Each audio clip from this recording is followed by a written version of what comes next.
What's up, folks?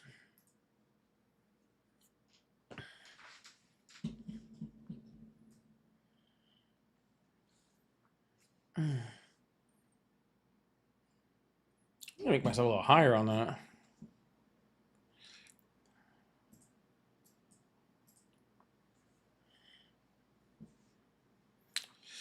What's up, everyone? How's everybody doing? Everybody hear me all right?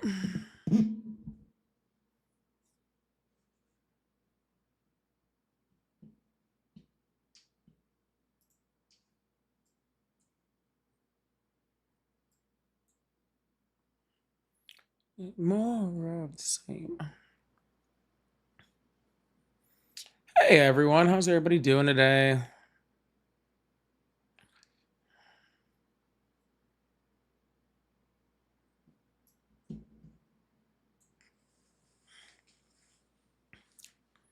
I'll just make sure I said what's up, everybody, and nobody said hi back. So I have had problems with not being able to hear anyone. It's funny how I asked, "Can you guys hear me?" and I get no response. But if I'm muted, I get 1,700 responses.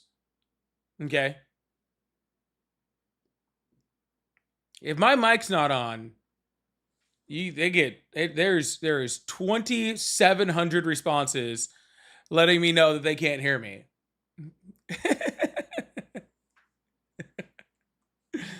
I think people actually truly believe that if they can't hear me, I forget how to read.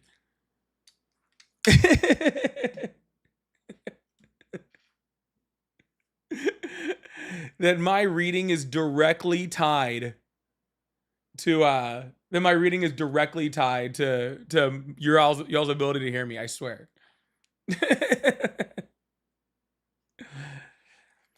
Oh, my day's been good. My day's been good. I just I went and got a haircut. Obviously, no one even mentioned that. So that's cool. Shows how much you guys pay attention and love me. So that's pretty awesome. So that's pretty fun. Shows I'm very much not loved here.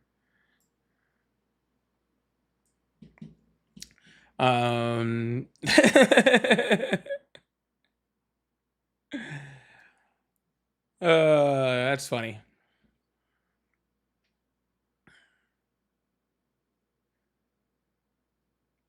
Now I see them all.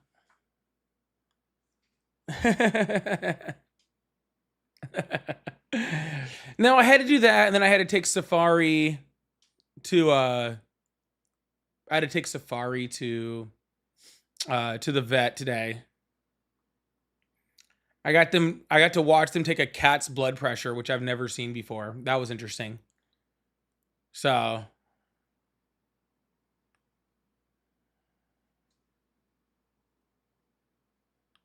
yeah. So it was definitely an interesting day. Yeah. I've definitely, like I said, I've never seen it. Yeah, they did it. I just never seen how they did it before. You know? It's a new thing that I've just never seen.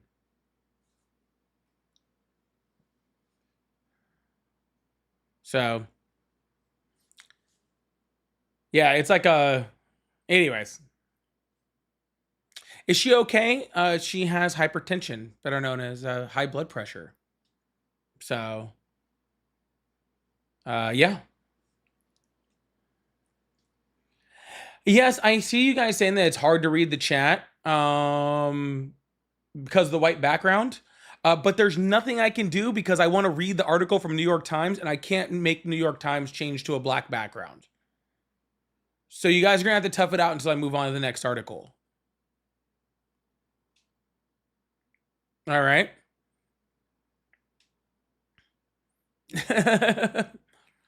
Well, if I put the article above me, then I'm blocking the chat. So, or the chat's over my face. So I'm not doing that. So the next article I'm sure will be darker, and then we'll go from there. So what's the number? The number is for people to call in if they support Trump. And honestly, I'm gonna take probably some calls from just everybody today. If you got something to say about what we're talking about, then yeah, then just let me know. You can call in. We'll talk about it. Imagine using light mode in 2026. I don't know how to make the New York Times website go to dark mode. It's not an app. Okay.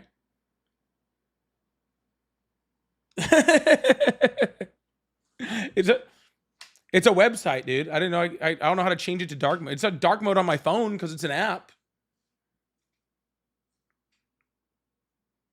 So I'm not that technologically savvy. All right. I'm not that technologically savvy. You guys will survive for a few minutes. Okay. You guys will survive. You guys will survive for a few minutes. I promise you will. Okay. I'm reading all of your messages right now. So I bet you guys will be okay.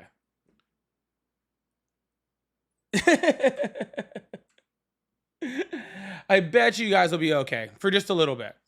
Would it help if I took the article off for a second and then put it right back on in a minute? I can do that. I can put this here for a second.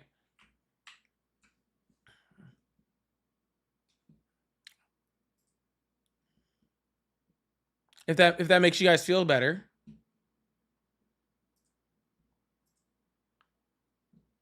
Anyways, that way y'all can all say hi to each other. There we go. We'll do that. We'll take it off for a bit, and then we'll turn it back on in a second.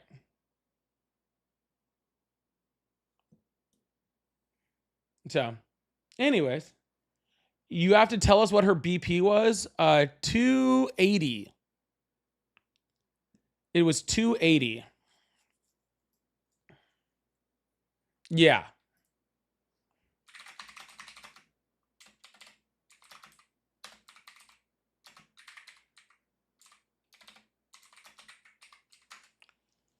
Yeah, which is insanely high.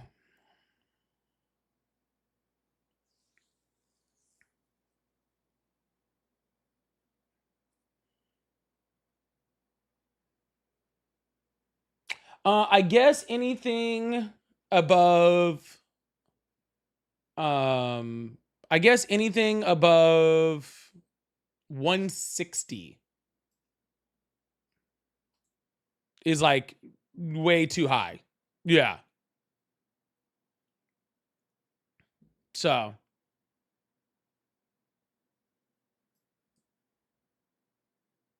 yeah, so very high.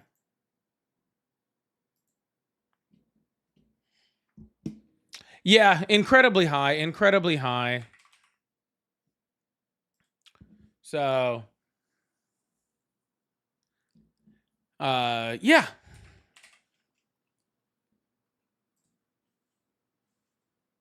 But anyways, so she'll be on blood pressure medication for a while. Hopefully not too long, but she'll be on blood pressure medication for a while. Here, I'll throw this up here for you guys. How about this? So we'll do this for a sec.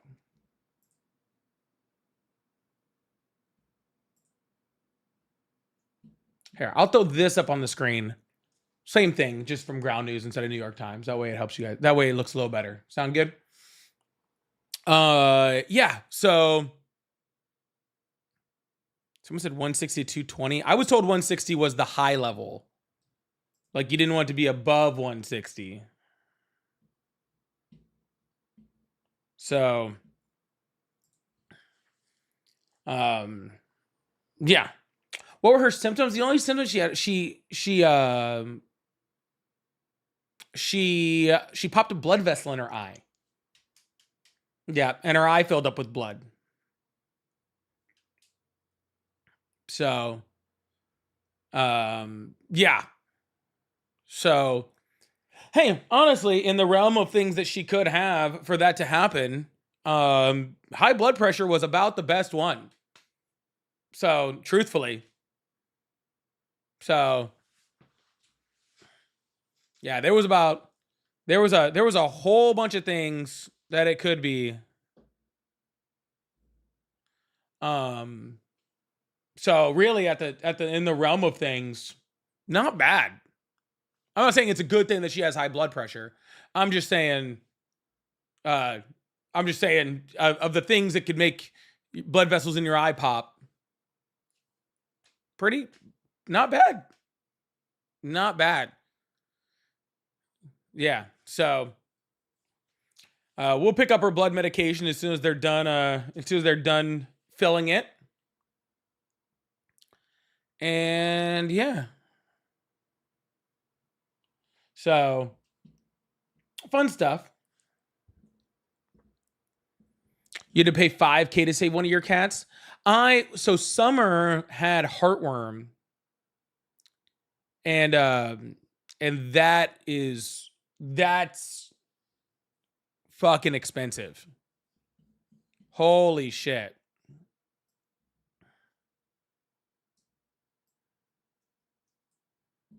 That's fucking expensive. So Summer's my dog. She had a yeah, that was that cost me 4 or 5 grand. So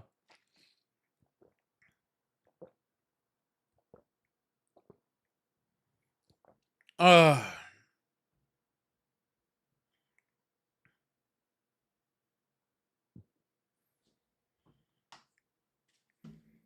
well, if you Amanda, hey Amanda, hi, how are you? Summer was on the live with me last night. She was on the live with me last night. So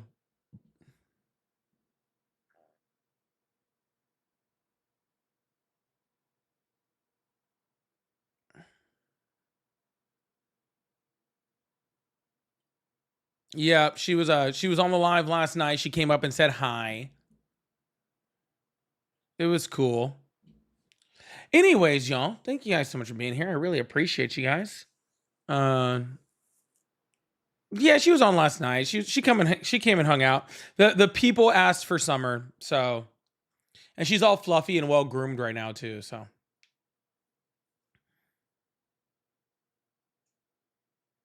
yeah, she's all super fluffy and well groomed right now.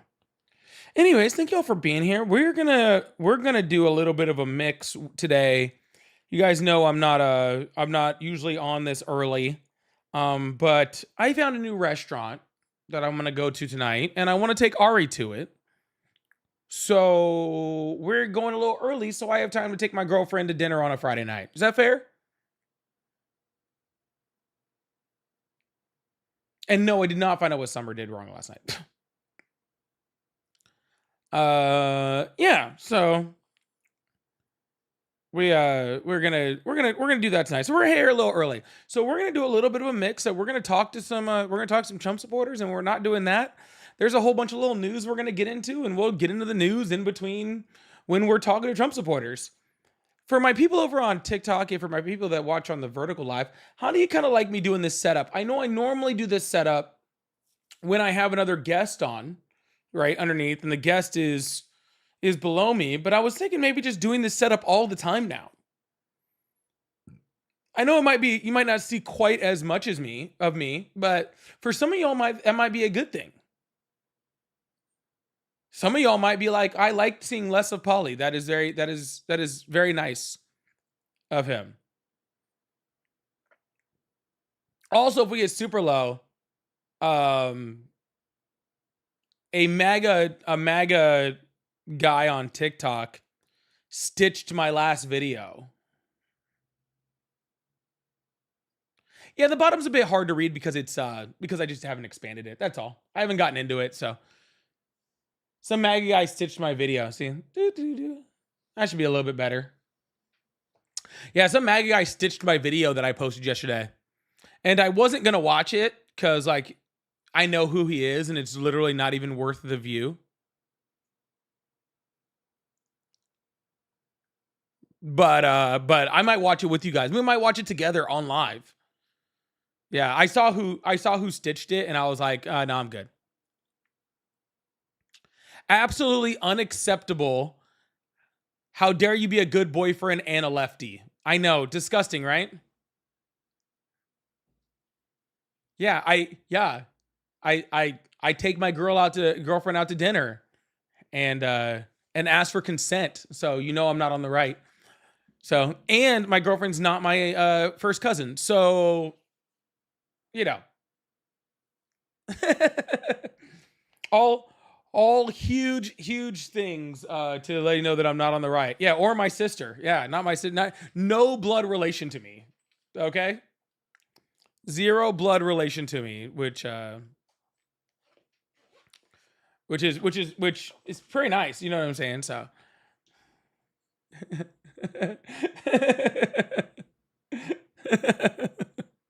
The restaurant is it's a Creole restaurant. It's a Creole restaurant. Oh, see, I expanded it too big, and now you can't even see it all the way on the screen. There we go. Yeah, I guess it is a little harder to see just because of the. It's a little harder to see because the comments go right over it. But if we need to, I'll move it up a little bit. No big deal. Also, let me fix this real quick. Young, thank you so much for the turn it up gift. I really appreciate that. Thank you so much. That was the chat for Young for the first gift of the day over on YouTube. Let me actually shrink this just a bit so that it can be seen a little bit better. I will not, if I'm on later tonight, y'all better tune in, because that means that Ari and I went out together and had way too many drinks and somehow convinced ourselves in the Uber back that we should both get on live, like at the same time. So you'll definitely want to be on that live. I don't think I should be, but you'll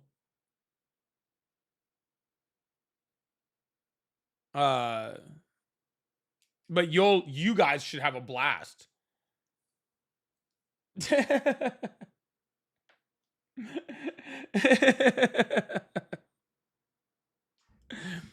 Oh no, we're gonna have a few drinks regardless. That part isn't up for debate. The part of whether or not we get on live afterwards is the part that should be in question.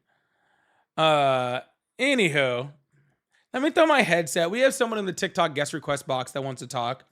And again, y'all, like I said, as you guys are kind of feeding in, and I don't know where, maybe I can put that on the screen or someplace too. When we're talking about the articles, or if you guys have something to say, even if you're not a Trump supporter, I welcome you guys up on the live. If you're another like creator and you want to come hang out with me while we do this, I'm also cool with you to hang out on the live. We're just gonna do real casual stuff here on the live today. All right.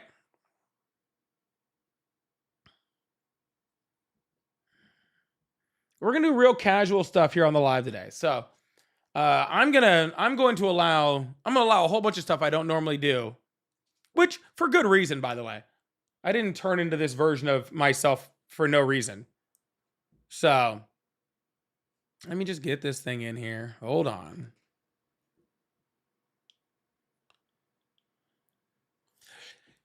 Is Ari your girlfriend? Yes. Yes, that'd be true.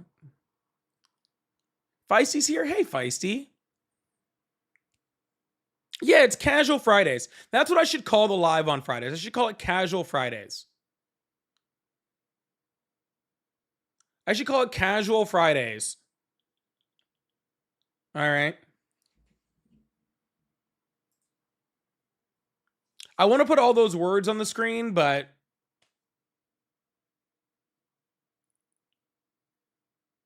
yeah, I don't know where I'd put them all. I don't know where to put, like, hey, if you're a creator and you want to come hang out, you can. And also you can just call and be friendly and come hang out for a sec. And I don't know where to put all that stuff. Anyways. Keep the news updates coming. I will. We're going to do it as we go through.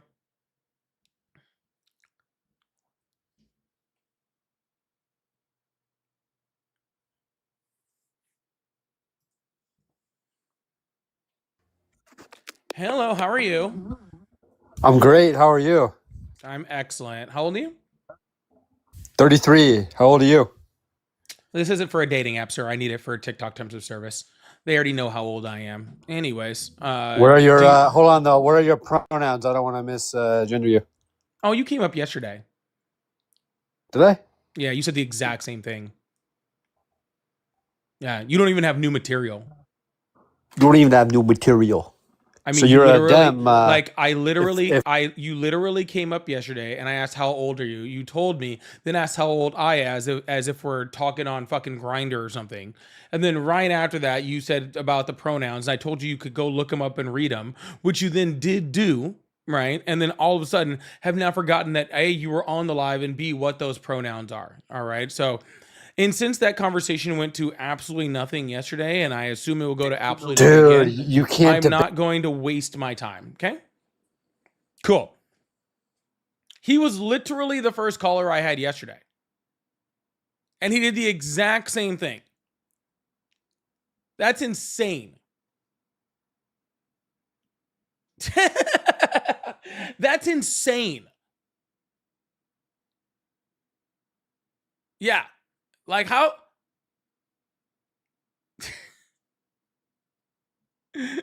That's insane. That's crazy, dude. Like it's fine to call multiple times. Like I don't mind if you call again. Like if we had a good conversation and you want to finish it or you want to call again. But he literally did the exact how old are you thing yesterday, and then the exact what are your pronouns? I don't want to misgender you. He said those like it's like he has like a little script that's just like pre-written down just in case like he gets on a live.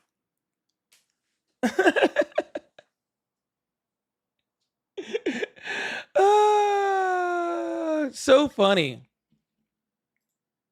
It's so funny.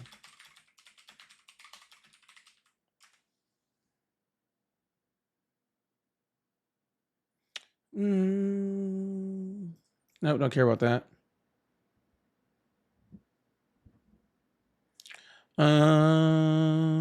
Sorry, 1 second, y'all. Oh, okay, we can do that. Jocular, how have you been lately? How have you been, Jocular? Jocular, thank you so much for the $5 super chat. How you been? Here's my contribution to starting a petition to get your name changed to Polly, because after learning your first name, everything has changed, and I don't know why.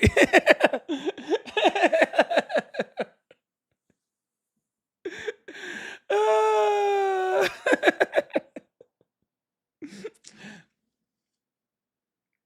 that's kind of funny. That's kind of funny.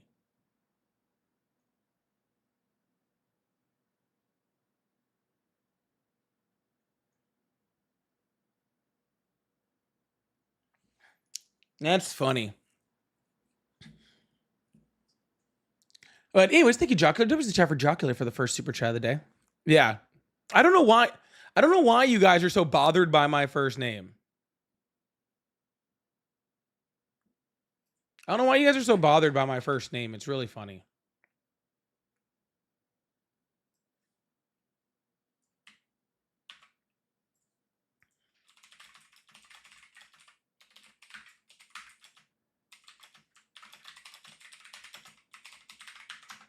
Is everybody else feeling that same way? Does everybody else feel that same way? All right, we got somebody else calling in. Hello, how are you? Hi, it's Georgie Givens. How are you, Polly? I'm good. How about yourself? Good. Do you believe Israel has the right to exist? Sure, why not? Well, why wouldn't they? I didn't say that I had a reason why they shouldn't. I said sure. Did you not? You not know what sure or why not means? No. So you support? So you're a Zionist then? Sir, do you have a point to this, or you just because literally you didn't say hi, hello, you just freaking just jump right into freaking this? What's your problem? No, I said hi. It's Georgie. You know I love the show. I'm a long-time listener. I just wanted to know your opinion on that. I think Israel already exists, and I'm pretty cool with just keeping it where it's at. Yeah, I got really no issue. Okay, that's great. I don't know how And that's your dog Zionism. was because you support its right to exist, right? I said it's fine that they exist. Yeah. Okay, so then you are a Zionist. That's good. Well, I didn't. The Zionism refers to people that actually want the expansion of Israel into historical or biblical No, just the times, and I existence. never said that. No, Yeah, so no, so just the existence. So that's good that that's we're not on the what same Zionism page is, there. though, sir. You're making up a definition of Zionism and then saying I fall within it. That's not true. It is But true. hey, your dog looked great yesterday, and I like the Oh, shirt that you had on too. It was cute. oh, thank you. I appreciate that. Thank you. All right, well, you have a good weekend. You too. Bye bye.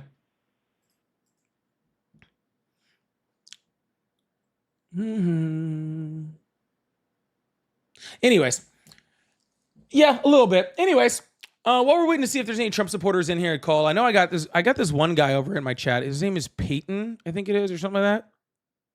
Yeah, his name is Peyton. And I just want to let everyone know that Peyton is just like a whole bitch. Can I just let everyone know that? He's in my vertical live like this. And he's just a big old bitch, bro. So just thought I'd let you guys know.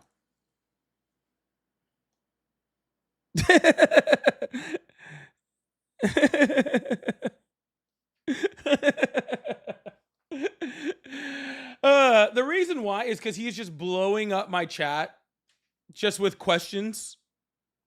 Just blowing up my chat with questions on things when he could literally just call me or and ask the questions to my face and I would gladly answer them. But instead of doing that is just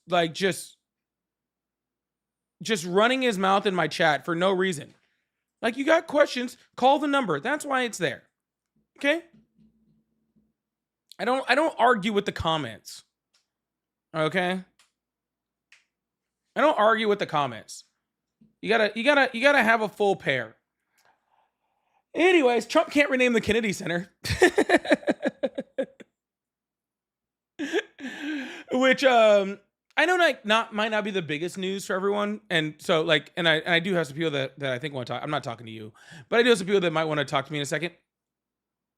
Um I know that the Kennedy Center like might not be like a real big deal for like most people. And like I just want to let you know, like, I understand most people. I don't think I've ever been to the Kennedy Center, right? And I doubt most people even go to the Kennedy Center, right? And it's not going to affect your wallets. You know what I'm saying? Like, your gas isn't going to go down because of this. Your groceries aren't going down because of this. Like, none of that stuff. And so, like, it might not be the biggest deal in the world. At the same time, isn't it just fun? You know? Isn't it just fun? I don't know. It just feels really fun. Just like it's like just like a little middle finger. And I just love it. You know? The court gave the Trump administration a strict 14-day deadline to remove all physical signage bearing Trump's name and eliminate any reference to the Trump Kennedy Center from official institutional materials. You know? Judge Cooper emphasized that the center's name is dictated by federal statute, writing that the venue is legally designed to honor President John F. Kennedy and cannot bear any formal name or public memorial based on unilateral board decisions without an explicit act from Congress. Now, he might get an explicit explicit act from Congress because Congress is a whole bunch of bitches also, right? So that's possible, all right? I'm not saying it's not possible, all right? Congress is like a whole group of bitches, right?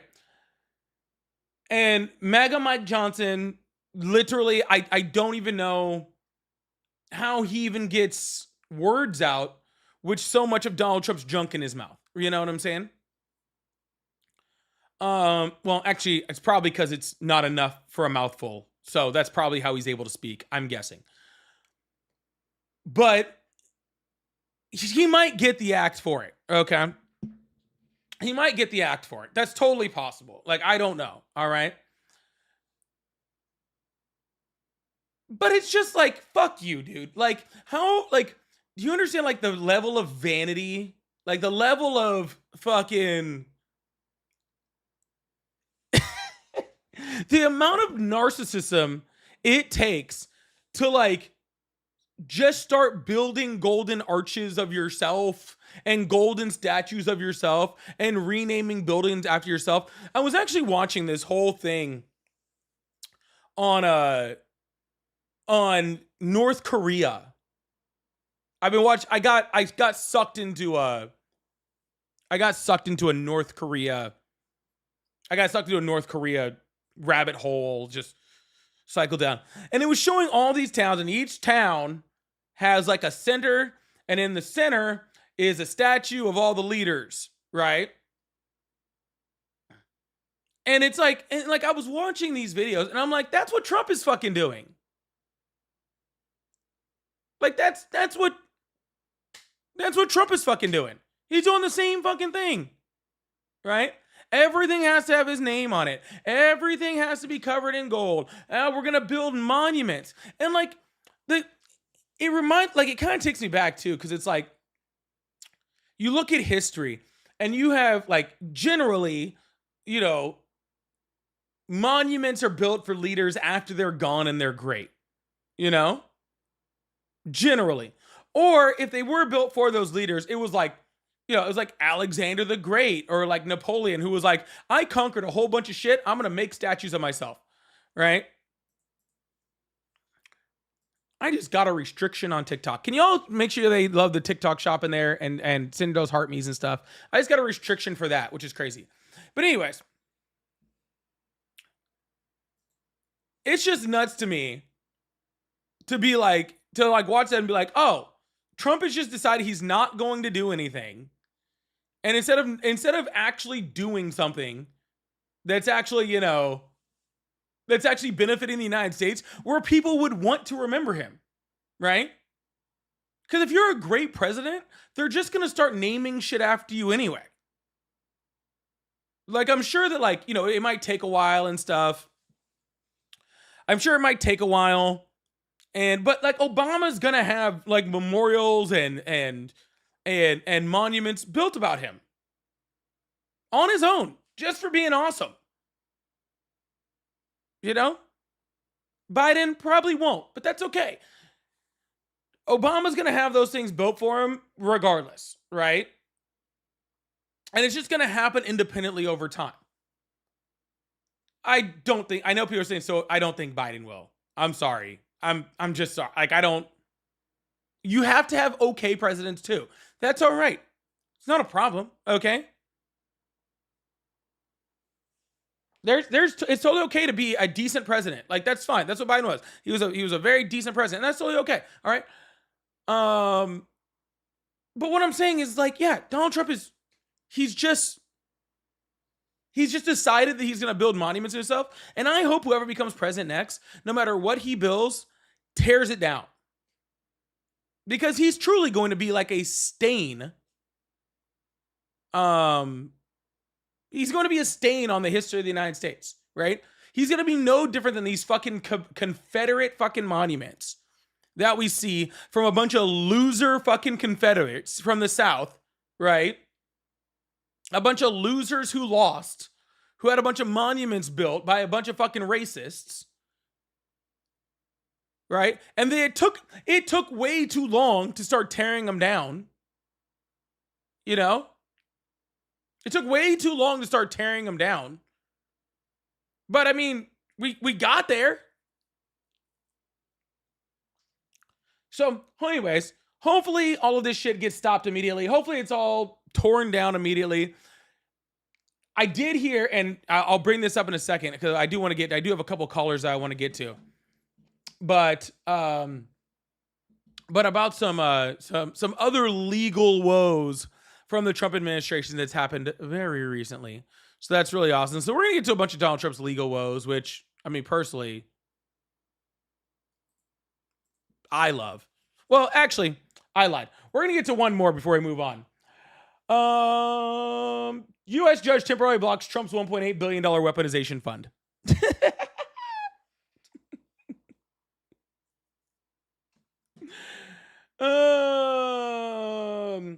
Federal judge Leon Brinkema. I don't know how to pronounce the name. Sorry, so I apologize if I'm wrong on that. Temporarily blocked the Trump administration from moving forward with its $1.776 billion anti-weaponization fund, halting its formation, operations, and any potential payouts to maintain the status quo for at least the next 2 weeks. The administration established the massive fund in an administrative settlement to resolve President Donald Trump's private lawsuit against the IRS over leaked tax returns. The lawsuit blocking the fund was filed by the advocacy group Democracy Forward on behalf of the alleged targets of the administration retribution, including a former federal prosecutor who was fired after prosecuting January 6 cases. First of all, it's about time our judicial system started to fucking work, which I don't know what they've been doing for the last 16 months. But it's about time they started fucking doing something. Because this is fucking crazy. I truthfully, honestly don't know how we've even gotten this far. And I told you guys, so yesterday I made a video and I posted a video about California and Gavin Newsom. Deciding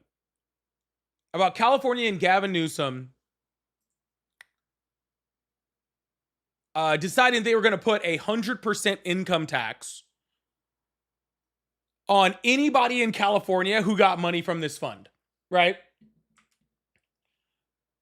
Which is truly just chef's fucking kiss, right? I'm very straight and I've never wanted to kiss a man more than when I watched Gavin Newsom say that he was going to pass that, right? Never wanted to kiss a man more than when I saw that, right? So I was like, you know what?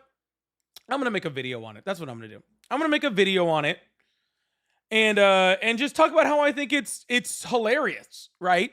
That he's doing it. How I think it's absolutely fucking hilarious and that more states should do it.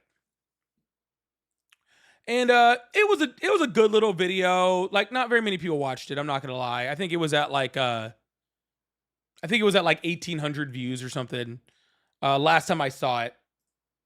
So it wasn't like a super, super big video or anything like that.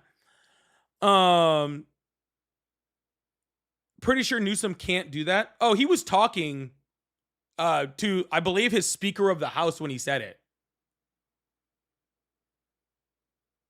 Thank you all for everybody who said they watched it. I appreciate that. Thank you so much. Hopefully hit that like button too.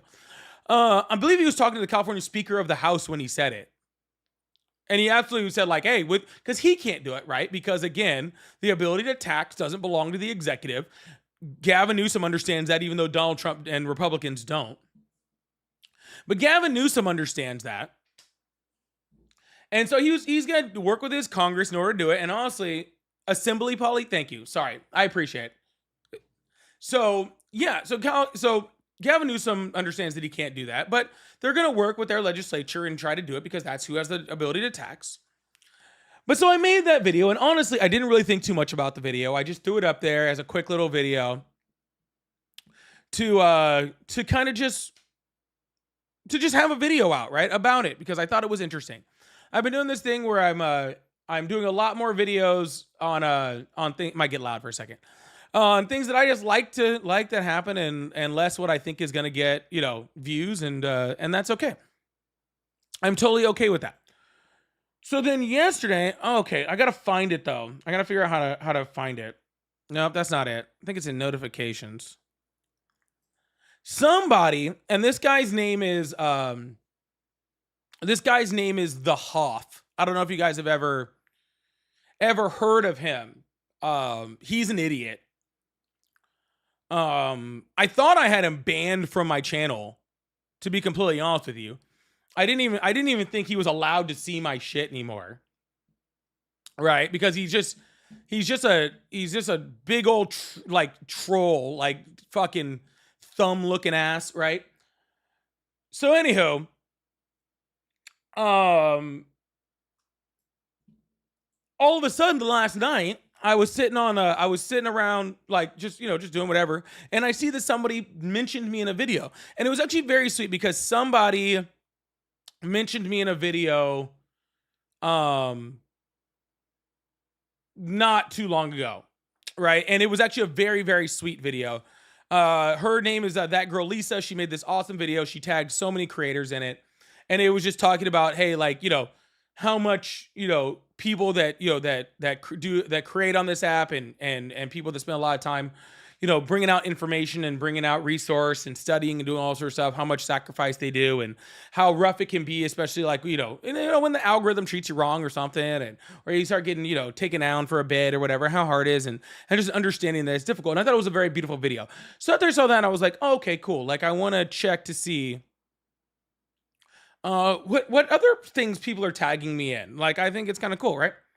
So he made this video. I haven't watched it, but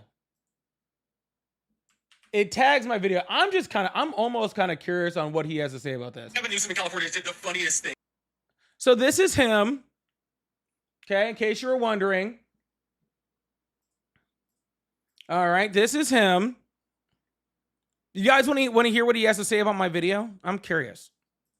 It could be right. Maybe he's right. Maybe he's finally gonna, after all these years, show me up. I don't know. We'll see. I probably should have watched this before I did it. But they just announced that anybody in California that receives any money from Donald Trump's slush fund that he's paying out to January Sixers and people that beat cops will be taxed 100%. Check this out. One thing that I think we're going to try to do with your support is tax 100%. Anyone from California that receives any of those funds, we want to tax 100% of those proceeds. And that's an action the state of California can take. It's an action we look forward to taking. Not only do I find this hilarious, but I think other states should actually take up this exact same thing. There's absolutely zero reason that American taxpayer dollars should be put into a slush fund to go to people that tried to disrupt the democracy, who tried to beat cops, who took a gallows to the vice president. And these people not only got pardoned, but now they're going to get a huge payout. I think that California doing it is just a sign to come, and California should do it, and every other blue state that harbors these type of people should do the exact same thing. That money should go back to the tax. First of all, I'm very happy to provide him with views. Okay. I'm very happy to provide him with views. This video has 94 likes, which I checked his profile. I think that's his #1 video. So I'm glad that I'm glad at least somebody good looking could be on his account. You know what I'm saying?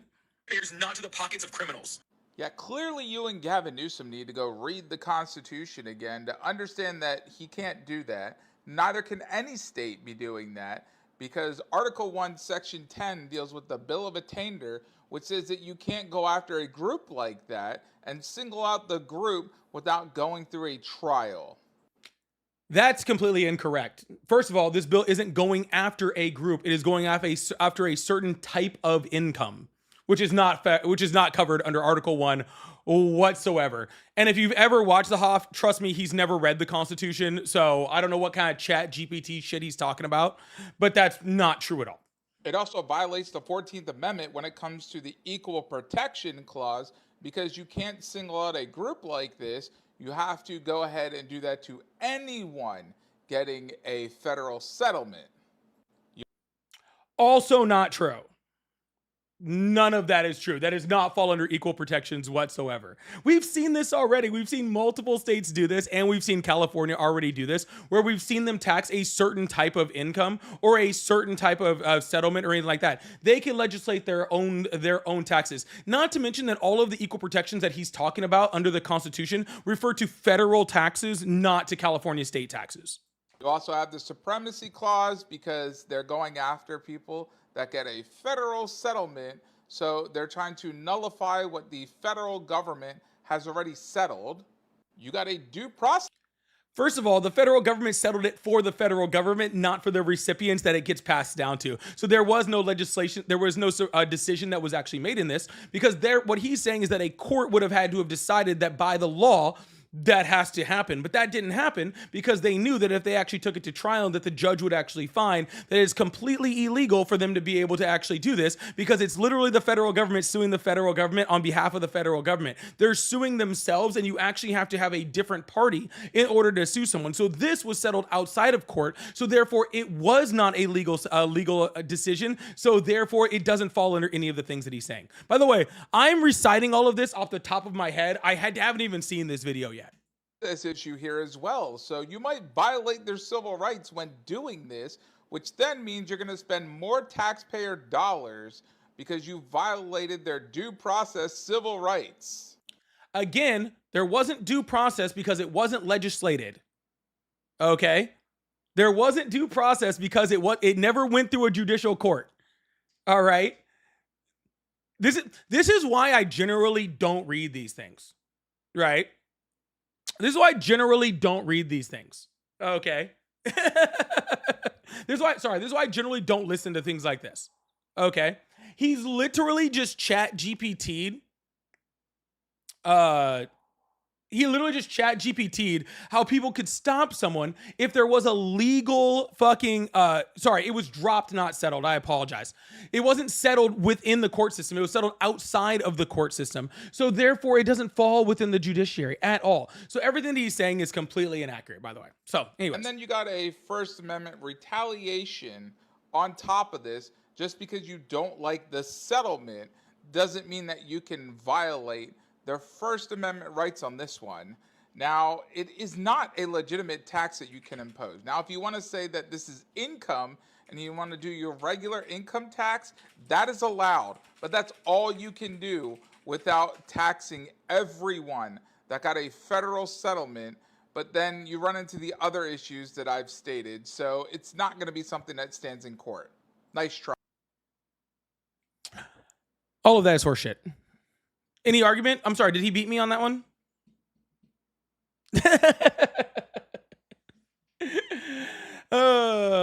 Yeah, settlements in courts have to have judges' approval. Exactly. Thank you, Travel Case. And the judge actually specifically said in the thing that he can't do anything about it because it didn't go through the court system.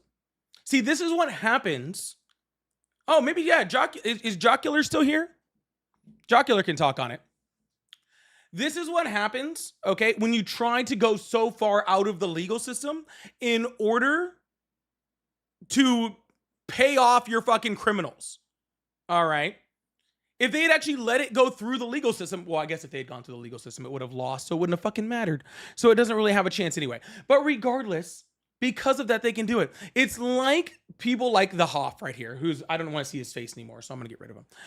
It's like people like him. It's so funny to me, and truthfully, it's so funny how all of a sudden they want to worry about what the Constitution says when they're supporting Trump consistently through everything that he does. There is nothing constitutional. There is zero things constitutional about the US president, okay, suing the IRS. This entire slush fund is not constitutional. All right? Nothing in this is constitutional.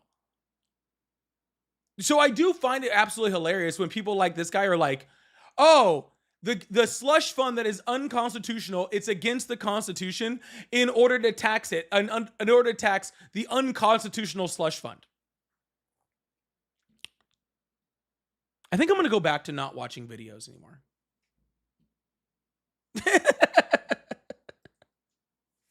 I think I'm going to go back to not watching mentions again. I think I'm going to do that. That sounds fun. Anyways, I'm glad his whole bill has stopped, so California maybe won't have to do it anyway. That's what I hope. All right, well, we had someone in the guest request box that I was going to get to, even though I knew he was lying because he said his name was Jalen Brunson.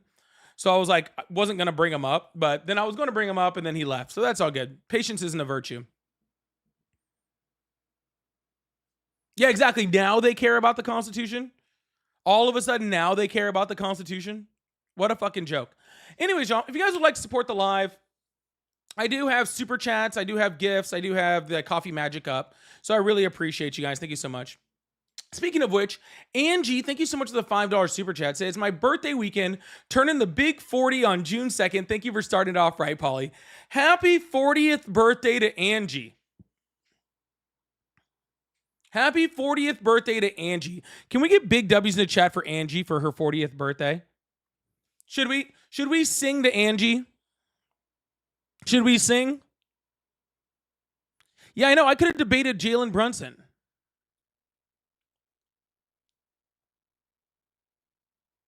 All right, Ryan, start us out.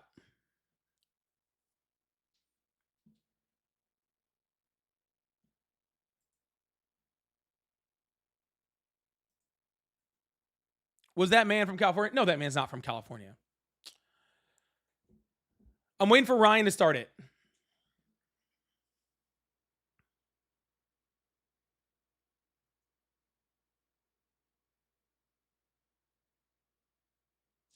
There you go. Ryan started. Happy birthday to you. Happy birthday to you.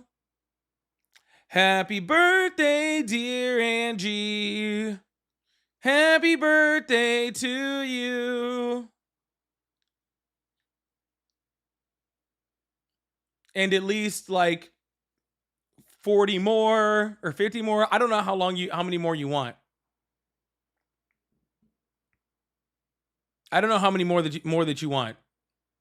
Maybe you don't want 40. However many more you want. That's what we should start singing. Called me out while you were peeing. First of all, sing and pee, bro. That ain't my problem. Oh, well, there was again another person here that wanted to come up and have a conversation with me, but I guess they left.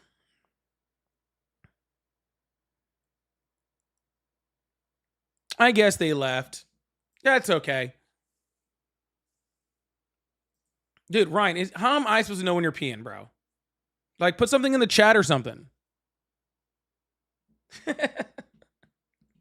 Put something in the chat. Let me know. Let me know. You got to give me a heads up, bro. All right, still, if you support Trump, or you're still a Republican, you can call on the number that's above my screen, or below my head, actually. Or you can join the guest request box.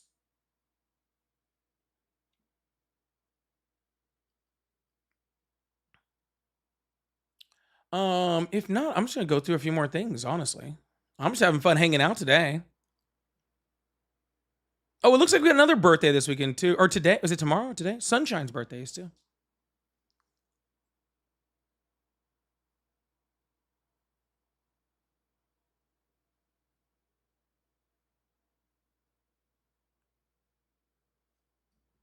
No, I already said it doesn't have to be ops. I said anybody can come up if you got some. I'm not gonna let you stay up here forever.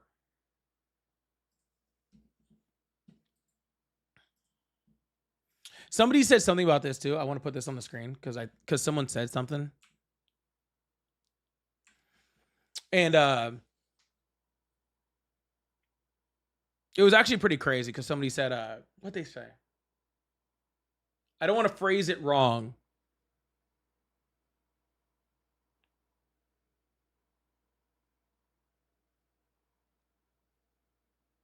I think it said something to the effect of like, I hope Pam Bondi gets just as much attention for her cancer that she gave to Epstein's victims. Something to that effect. And I was like, oh, that hurts.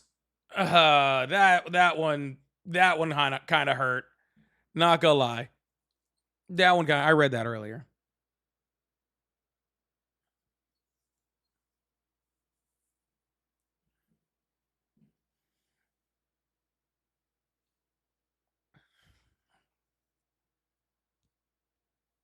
Oh, sorry. This thing was hurting my ear. Ugh. Anyways, thank you guys so much. Pam Bondi explicitly refused to answer questions regarding President Trump's involvement in the Epstein files rollout. Repeatedly declined to detail her conversation with the president or what she may have known, or direct regard of the documented redactions. It's in her throat because of all the lies. That's wild, dude. It's insane. Yeah, thank you, Jocular. Jocular decided to jump back in. Thank you so much, Jocular. Jocular's one of my lawyer friends. I keep many around in case I need a correction from, because I'm not a lawyer, so I don't want to sound stupid all the time. He said he was only half listening, but yeah, the constitutionality of Trump's fund is dubious at best and more than likely unconstitutional. It is still being litigated, but I have no confidence it will be upheld. He was probably peeing too, honestly. Everybody seems to be doing that during my life.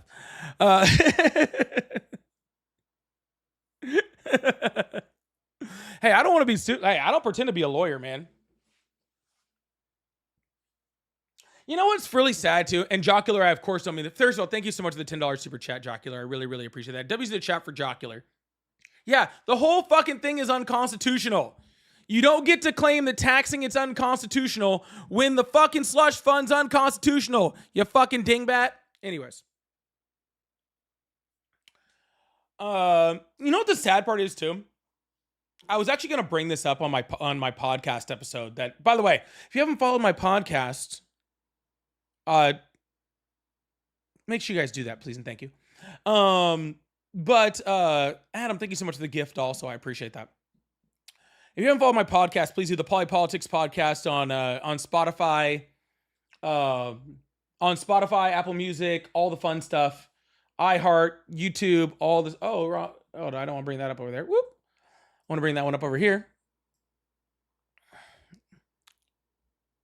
Sorry, because I saw something with my podcast today that somebody sent me. I saw something on my podcast that someone sent me today. Or yesterday. Let's see. Yeah, so I put up my my podcast trailer, like, I don't know, I've played it like 12 times now. Thank you so much, Stephanie, for the GOAT trophy. Insane. I put it up like 12 times already. All right. And so the Polypolitics podcast, first episode will be launching next Friday, June 5th. Please follow it on Spotify and Apple Music and all those things. So there are 512 people watching on TikTok alone. Then there's another about 260 watching on YouTube right now. Okay. The YouTube people I forgive because I assume that you guys might listen on YouTube. So I'll forgive you for that one. But for the rest of y'all, and for the people that like me who listen to podcasts on Spotify, even though I watch videos on YouTube, there have been 85 followers on Spotify and 53 on Apple over the last week since I started playing it.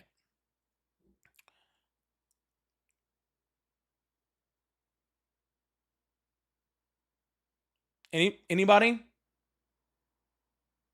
Would anybody like to explain to me how there's almost 1,000 people watching this live right now, and there's not even 125 people that are subscribed to my podcast on Spotify and Apple?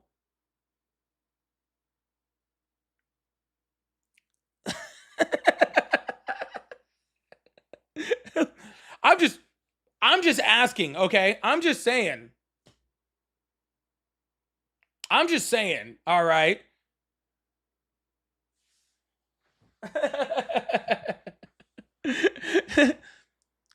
The economy, subscribing to my podcast is 100% free. Okay? It is 100% free.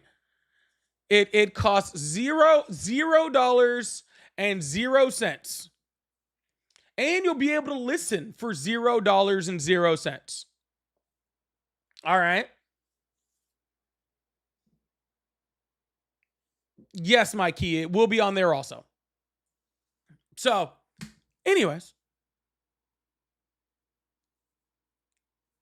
Apple Music, Spotify, iHeart, Amazon Podcasts, no matter where you follow, whatever apps you use, please go subscribe. I really appreciate that. I would really appreciate that. It is called the Politics Podcast. Okay? It is called the Politics Podcast. So, I would love to get that thing up to, before we launch, I would love to get that thing up to 250 people on Spotify and at least 100 on Apple. That is my goal. That is my goal. So, and if I could get it up to like 40 to 50 on Amazon, that would be really dope too. So that's my goal. If you guys would help support that way, I am really looking for a hot launch on this podcast.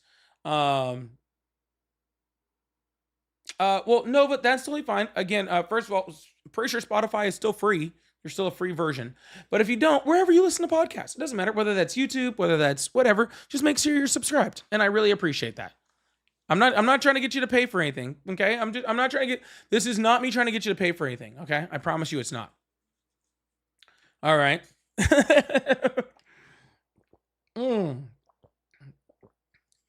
But if y'all could do me that favor, I appreciate it. Guys, can I ask you guys a question? The reason I even brought that up.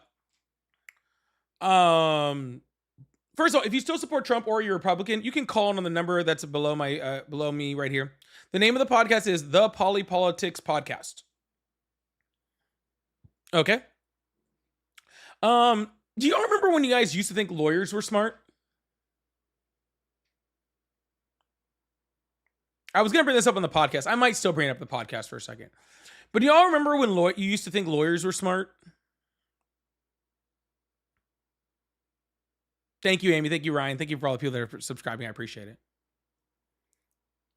Bill, if you're not streaming, you can come hang out with me, man. I mean, it's not the official thing, but if you want to jump up on the panel, you're more than welcome. Thank you guys all who are following the podcast. I really appreciate it. I am seeing all the subscriptions coming through, so that really means a lot. I really appreciate you guys. Yeah, so I remember, and maybe oh, if you're going back on live, that's fine. I saw you on live earlier. I thought you were done. Yeah, I remember like growing up and all sorts of stuff. I used to think lawyers were like smart, and if someone was like a lawyer, and maybe that's because I grew up in California, you know, and lawyers, you know, have a higher bar to pass there, literally a higher bar. You know what I'm saying? A higher bar to pass. And so like I just thought lawyers were smart. You know? And then I like started, don't give me those eyes. It was a funny joke. So I thought lawyers were smart. And then you see people like Pam Bondi. And you're just like, wow. Doesn't Kash Patel have a law degree?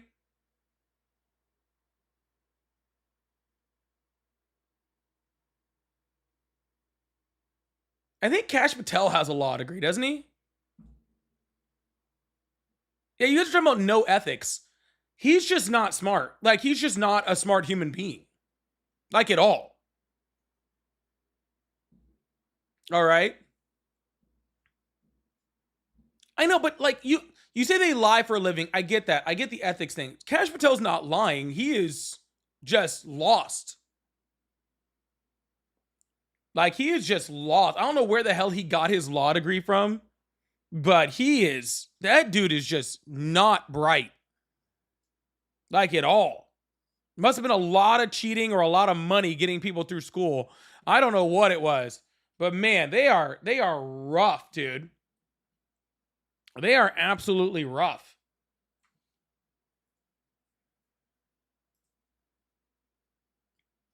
Giuliani's another good example. I don't know if Todd Blanche is a good example. Todd Blanche is just a bad dude.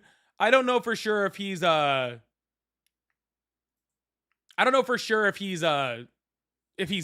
complete moron. I think he's just a bad dude. So, but yeah. It's a wow. DEI hire. This entire administration is a DEI hire. This literal entire administration is a giant DEI hire. Like, holy shit. Like, I don't know how, like, for a group of people who is literally insane. It's so bad, dude. They're so, for a group of people who attacks DEI as hard as this administration attacks DEI, they have literally hired the most unqualified group of people to ever run anything. Like, and I truthfully mean this when I say like Pam Bondi, Kash Patel, Pete Hegseth, like, these dudes literally aren't qualified to run a fucking Foot Locker together. You know what I'm saying? Like, if they were running a restaurant all together, like, you'd go the first time and be like, wow, this place is ran poorly. You know? And you'd never go back. You'd never go back. They couldn't run a Chili's, bro. Like, how are these people in charge of our government? Like, it truly, it's almost to the point where it's like, I feel like they actually like tried to pick the least qualified people. Like it was almost like it was a contest. Someone brought up Mark Wayne Mullen, which is absolutely fucking hilarious. Because Mark Wayne Mullen, like, that dude just not smart. RFK Jr. is a lawyer too, isn't he? Isn't RFK Jr. a lawyer?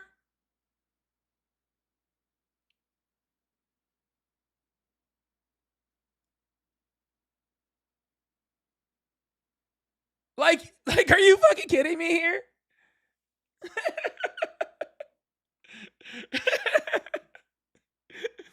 Jocular actually sent another message back, said, some of the most incompetent and unprofessional people I know are lawyers. The bar is hard, yes. Law school is hard, yes. But that does not speak to the quality of attorney. I do know one smart attorney.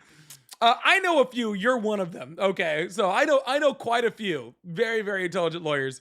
You're one of them, and thank you so much, Jocular. I really appreciate that. But yeah, like, literally, like, people like RFK, like, you just to think that you just got, like, you got lawyers out there cutting off raccoon dicks, you know?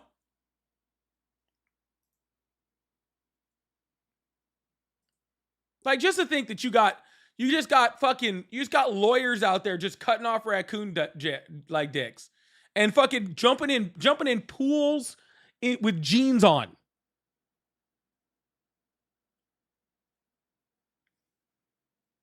And the sad part is Mark Wayne Mullen is like, I don't even know how to say it. Mark Wayne Mullen acts exactly how I expect him to act. Because, like, he doesn't have a bachelor's degree. Like, which is nothing wrong with that. I'm not judging that, right? A lot of people don't have bachelor's degrees, and I didn't graduate mine until I was in my 30s.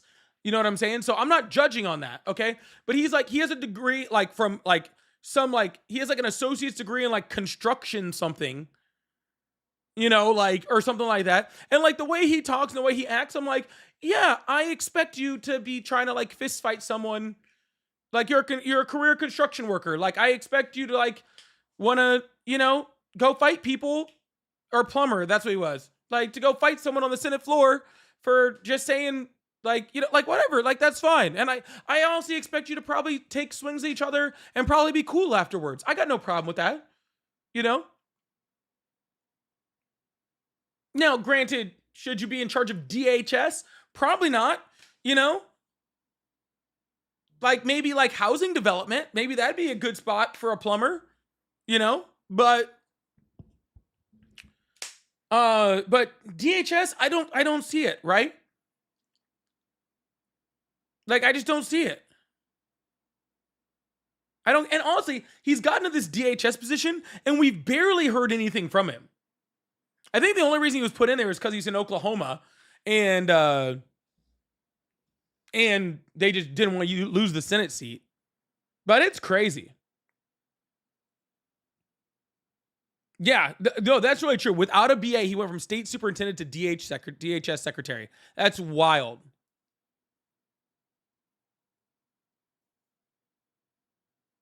Sister Mary Elephant says, I jumped in lakes with jeans on, but to be fair, I was drunk, and even drunk, I learned not to do that again. That's very true. Someone asked, is Chrissy Nome a lawyer? That's nuts. You know who's not a lawyer? AOC. So much smarter. Anyways, Wesley Pillow says, you don't have to be smart to be a lawyer. It helps, but it isn't a requirement. And see, like, I just didn't think that. And maybe that's the way I was growing up.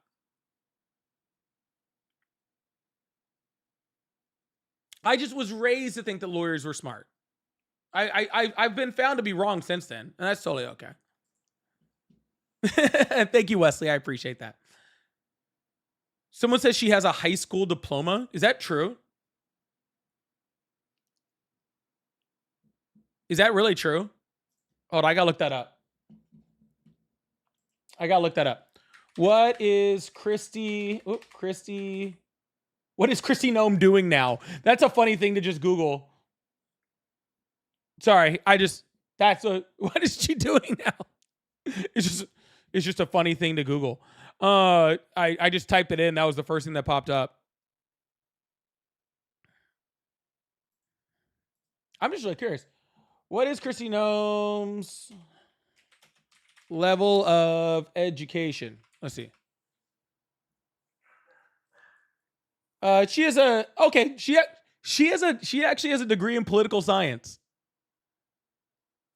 That's actually kind of crazy.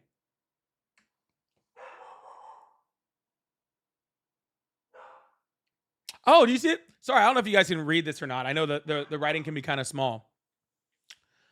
She actually has a degree in political science that she got after she was already in the House of Representatives. Which honestly, like, and this is just, and I'm going to be honest with you guys, okay? Like, truthfully. Honestly, if it wasn't for the fact that she's such a piece of shit, I would actually have a lot of respect for this.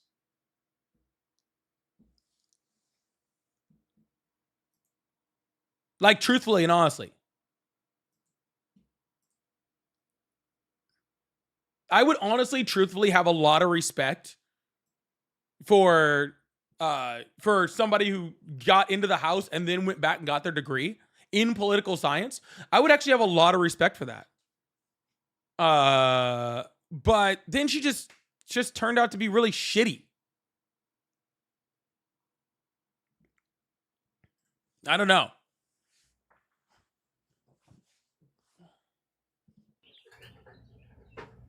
Yeah. Hello, how are you?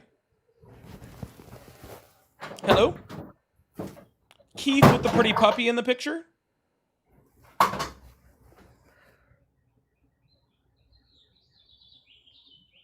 All right, I don't think Keith is here. Yeah, like, truthfully, like, honestly, like, I have mad respect for people, and maybe that's because I went back and got my degrees later. Like, and so I have mad respect for people that go back and get their degrees later. I think it's awesome. But it's just shitty that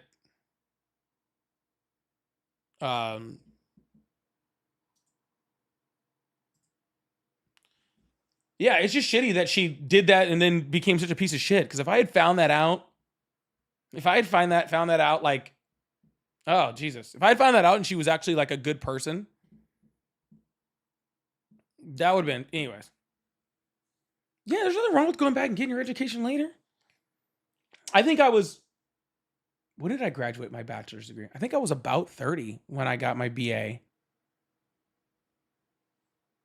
I think I was about 30 when I got my BA, and then I got my master's when I was like 30, 33, 34, something like that.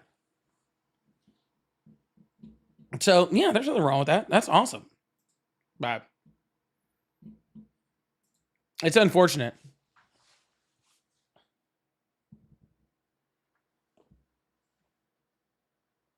Guys, degrees do not make you smart. Okay. And I've always said this. Degrees don't make you smart. Okay. I got told this by an old boss of mine. I got told this by an old boss of mine.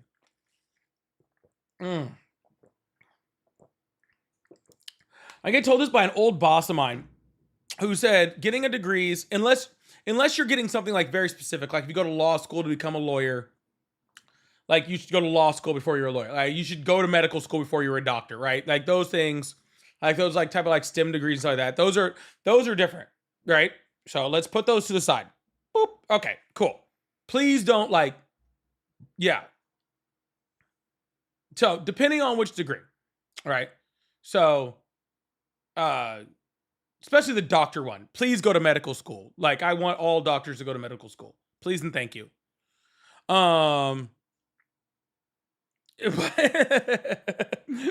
Think that that's really important. But what I got told was degrees show two things. One, you can learn at a higher level. And two, that you can finish something. And that's what it tells employers. That's what I got told. So that you can learn at a higher level so that they can teach you whatever they need to teach you, right? And you have the ability to learn it. And two, that you have the ability to finish something. So, and that's why I went back and got degrees. And when I went back and got degrees, I didn't, someone else, totally different person said, when you go get your degree, don't go to get your degree on what you think makes money. Go get your degree in something you enjoy. And if you do stuff if you get degrees in things that you enjoy, then you'll actually finish it. So, yeah. And I was like, oh, that makes sense. We also learned, yes, also, you know, and funny enough, when I was going for my degrees and I was doing a bunch of research, because that's what a lot of my degrees required, was a lot of long paper writing, in-depth research, stuff like that. That's a lot of what I did. I never really thought about it that way. It wasn't until like this Trump administration came in and I learned, you know, like I don't know how to put it. I realized that people didn't know how to find out whether things were reliable or not. And I didn't realize that people didn't know that. You know what I'm saying?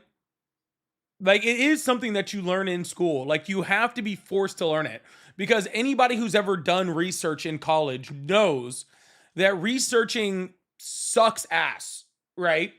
And maybe some of y'all psychos enjoy it, right? Maybe some of y'all psychos enjoy it. When you gotta find fucking, 30 peer-reviewed fucking sources for a research paper, that shit sucks ass, right? And citing it sucks even worse, right? So I hated it. Oh my God. I like doing it when it's things that I enjoy. Let me put it this way. When it's things I want to research, I love it. When I'm doing it because let's be honest, okay? Because literally I'd need 20 fucking sources on things for a 20-page paper. I don't think I ever needed 20 different sources to prove something like that. Anyways, I like researching, but I like researching for things like this, like things for what I do, things for what I enjoy, or if it's to prove somebody wrong. I do very, very, very much like researching to prove somebody wrong. And I hated citing more than anything. Anyways,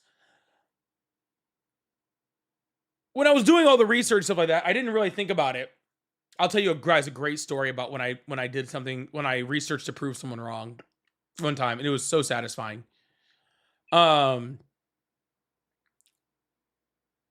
I just didn't realize, because like it was just something that I had to do, and I'd been doing it like my whole life, was researching, and so I was just like, okay, that's fine. Like I never really thought about it, and I just didn't realize that like other people like never learned how to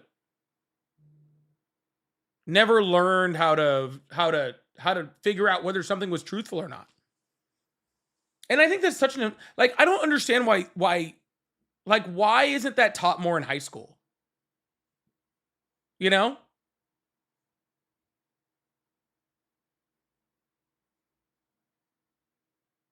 Like, why isn't that taught more in like, I was taught that in high school. I was taught how to research, right? Um, like, not, at a high school level. It wasn't like at a college level or anything like that, right?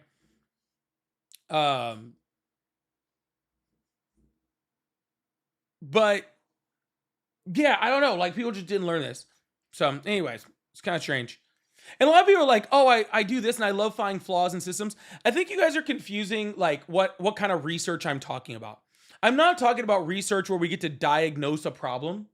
I'm talking about research where you already know the answers, but then you have to find a bunch of peer-reviewed sources that prove the answers that you already know.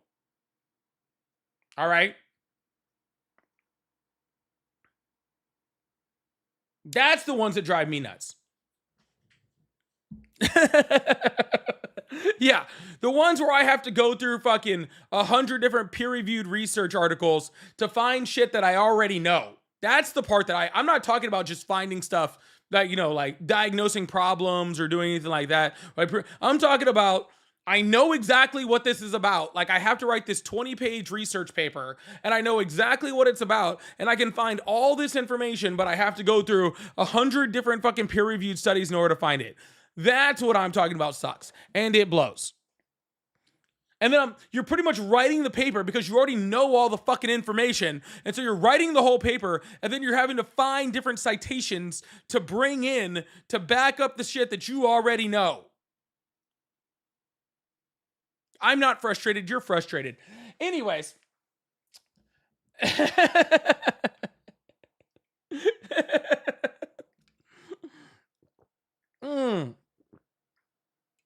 But obviously, for y'all that have been watching my show for a while, I do love it when I get to prove someone wrong. Y'all, make sure you guys hit that follow button, hit that subscribe button. We're doing kind of a more chill live today. There's not many callers, and so we're just having not too many Trump supporters, and that usually happens when I come on early. But so we're kind of having a more chill live. If we get some callers, we get them. If not, that's fine too. We're just gonna hang out and talk. And like I said, if some people want to come up and say something about a current situation that's going on in politics or whatever, even if you're friendly, you're more than welcome to do so. I'm not going to have you on here for the next 2 hours or whatever. But if you want to come up and say a few things and talk about how you're feeling about things or what you want to say about things, please feel free to come up. I have no problem with that. We're doing casual Fridays over here. Stacy, thank you so much for the $2 super chat. Oh, by the way, if you like support, I would love to clear this coffee magic goal up. It's the only one I've had up the whole time, and for the last like hour and a half. I'd love to clear that out. That'd be great. Someone asked where they can find my podcast. Like I said before, you can find it at Spotify, Apple Music, Amazon Podcasts, YouTube, all the spots, the Polypolitics podcast. And first episode will be next Friday. The Polypolitics podcast. And you'll see... Oh, not that one. Hold on. There'll be a symbol that looks like that. That's what the symbol of the show will look like. Okay. Stacy, thank you so much for the $2. Yeah, they couldn't run a lemonade stand. They'd probably forget to put the lemons in or something. Or only put the lemons in. I'm not even really sure. Thank you, Stacey. And Jen, thank you so much for the $10 super chat. Said, have a drink on me tonight and have a great date night. Thank you so much, Jen. I really appreciate that. I really, really do. Thank you so much. Thank you so much. I'll if I go someplace cheap enough, we might actually get 2 drinks out of that.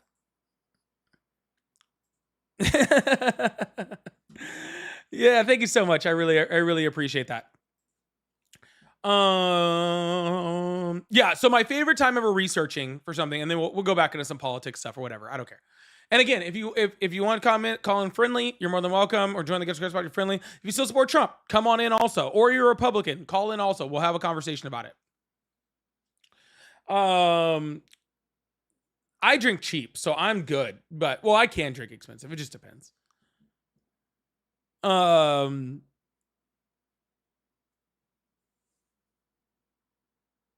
Yeah, so my favorite time proving someone wrong, it was actually Delta Airlines. Funny enough. So, it was Delta Airlines, and I had bought tickets from Italy to Paris. And so we were flying from Venice to Paris. And it was like it was me and my daughter at the time. This was like 2018, 2019, something like that. And so I'm hopping from Venice to Paris, but I have to take a hop in Lyon in France. And we go out, we're on the plane. It's some like whatever, I don't even know what plane it was. I booked it through Delta, but it wasn't like a Delta plane. And so we're getting ready to take off, and we're getting the airplane, and we're out on the ramp in Venice, and we're out there for like an hour. And the pilot comes over, and I was like, "What the fuck is taking so long?" So the pilot comes over the thing, and he goes like, "Hey, they just forgot to tow us back, and so now they don't have a tow bar to push us back so we can leave." And so we're just waiting for them to go to the other side of the airport, get a tow bar, push us back, and then that way we can go. So we were like an hour and a half, 2 hours late taking off because of this bullshit. And so when we get to Lyon, we miss our connecting flight. So we're stuck in Lyon for a couple hours. We finally get to Paris. By the time we get to Paris, all of my travel stuff, because we were going to Disney Paris, it probably actually was KLM. You're right, Lioness. By the time we get to Paris, like the trains were shut down, like all the public transport was shut down, so we couldn't take it. So I ended up having to pay like 150 euros to get us to our hotel out, because we were staying out by Disney, because I was taking my kid to Disney there. So I called Delta and I was like, "Yo, this is like kind of horse shit. Like, it was totally your guys' fault that I missed my connection and had to pay all this. Like, it wasn't anybody else's fault." So I get on the phone with them and I call, they're transferring me. I call, they're transferring me. I call, they're transferring me.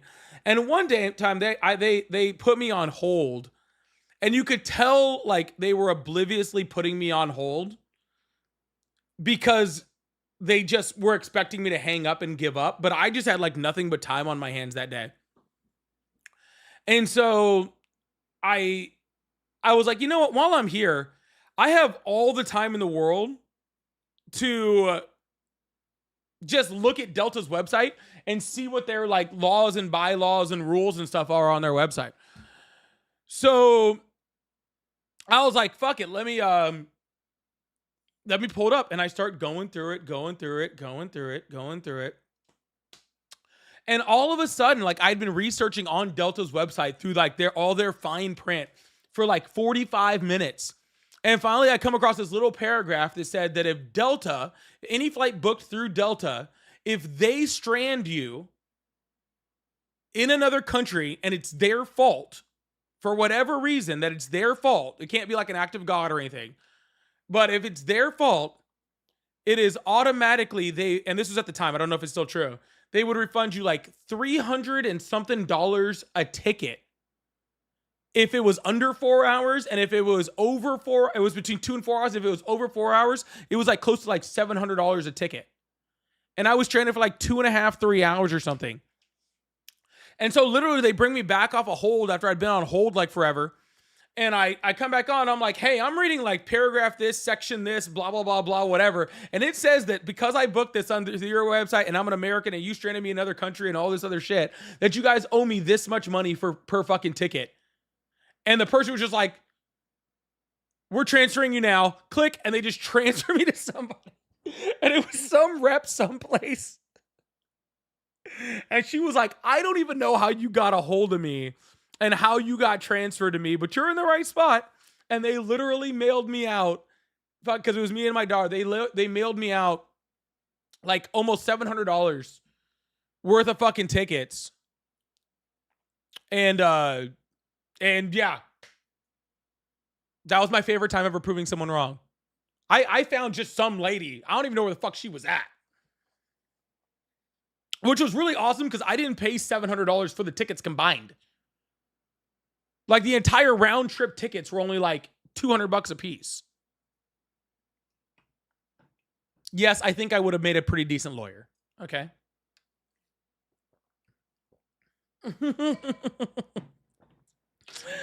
Oh, yeah, that was funny. That was funny. Anyways, looks like we have a caller. Again, y'all, I would love to clear out these little coffee magics. If you guys have a few coins that are burning a hole in your pocket and would love to support, I'd love to clear out a few goals today. If that's possible. So thank you so much. Also, of course, I have super chats. Please hit that follow button if you haven't already. And the gifts over on YouTube too are all awesome. So I really appreciate you guys. Oh yeah, I do want to get into Trump's address at where the fuck he gave the address at to. You want me as a lawyer and travel agent? Well, maybe I have a new career forward. Maybe Jocular can chime in on whether I would have been a good lawyer or not. Well, we'll let Jocular chime in on that later, or any other lawyers in the house. Hello, how are you? Good. How are you? I'm doing great. How old are you? 24. Awesome. Do you still support Trump? I do still support Trump. Awesome. Why is that? Mostly his border policies and the things he's doing for us through the Iran war. Okay. Well, let's start. Which one do you want to start with? The Iran war. Let's do that. Okay. And what is he doing for us through the Iran war? Well, because the Strait of Hormuz is closed. Since we took control of Venezuela and took down their dictator, we already did a $500 million deal with through selling Venezuelan oil. Okay. So I thought we were talking about what Iran has done for us. Why are you talking about Venezuela now? I'm not talking about Venezuela. I'm saying that I listen to your podcast sometimes. And you talk crap on the Iran war, but there's reasons we're in the Iran war. It's not just to shut down their nuclear program or take down dictators. Okay, what's it for? It's for multiple reasons. It's for that too. But before the Iran war, through the rise of the fucking Swiss franc, we had I think what Trump's doing right now is he's trying to reassert the dominance of the U.S. dollar, and he can do that by since he took over Venezuela and got rid of their dictator, we sell their oil and we make money off of it. With the Strait of Hormuz that transports 20% of the world's oil closed, everybody's gonna rush to buy dollars to buy Venezuelan oil. Yeah, who's we? Our government. Our government is selling Venezuelan oil? Our government's making money off of Venezuelan oil. They're not directly selling it. How are they making money off of Venezuelan oil? They're selling it. You can look up the deal. No, sir. I'm sure we can look up the deal. That's not a problem. Well, you've read the deal, right? Sir? What up? What'd you say? Sorry. I said we can look up the deal, but you read the deal, right? Yeah.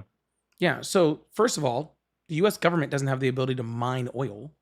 So somebody's mining I the didn't say oil. that. I said they're So making money who's off of selling that oil? the oil companies that went over to Venezuela. Our big oil is over there selling Venezuelan oil. Yeah, I agree that big oil is probably making money, but how does that help us? Big oil already Hold makes on. plenty of money, sir. I'm not really concerned with big oil making more money. You think they're going to share? Hold on. No, hold on. I'm gonna look up the deal.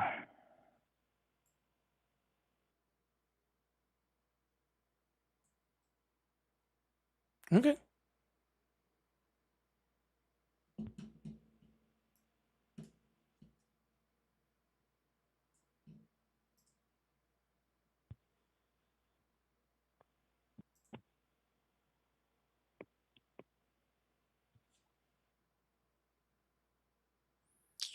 Why does it keep saying that I'm not signed into Reuters? That's so weird.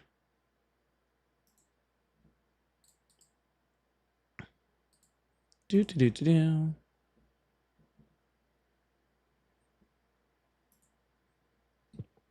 Not right now. I'm on the phone. Yeah, not right now. Okay. Well, it doesn't directly make us money, but it's priced in. It's priced Oh my in. It's okay. It doesn't directly make us money, but it's priced in dollars, and with 20% of the world's oil not coming out of the Strait of Hormuz, it's making the dollar more dominant.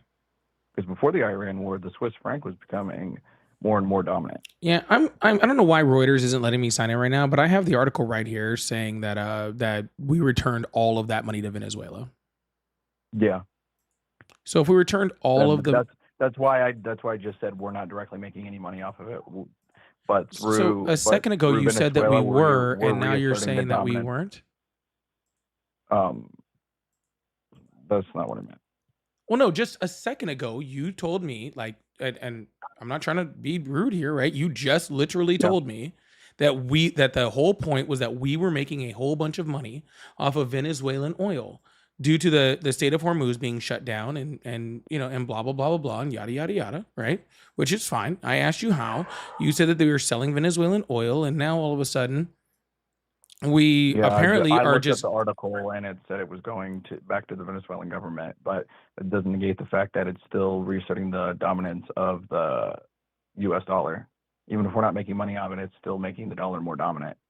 the dollar is severely weakened right now. It's the weakest it's been in like decades. How is it weak? Yeah, because it's not worth as much. It's not going as far.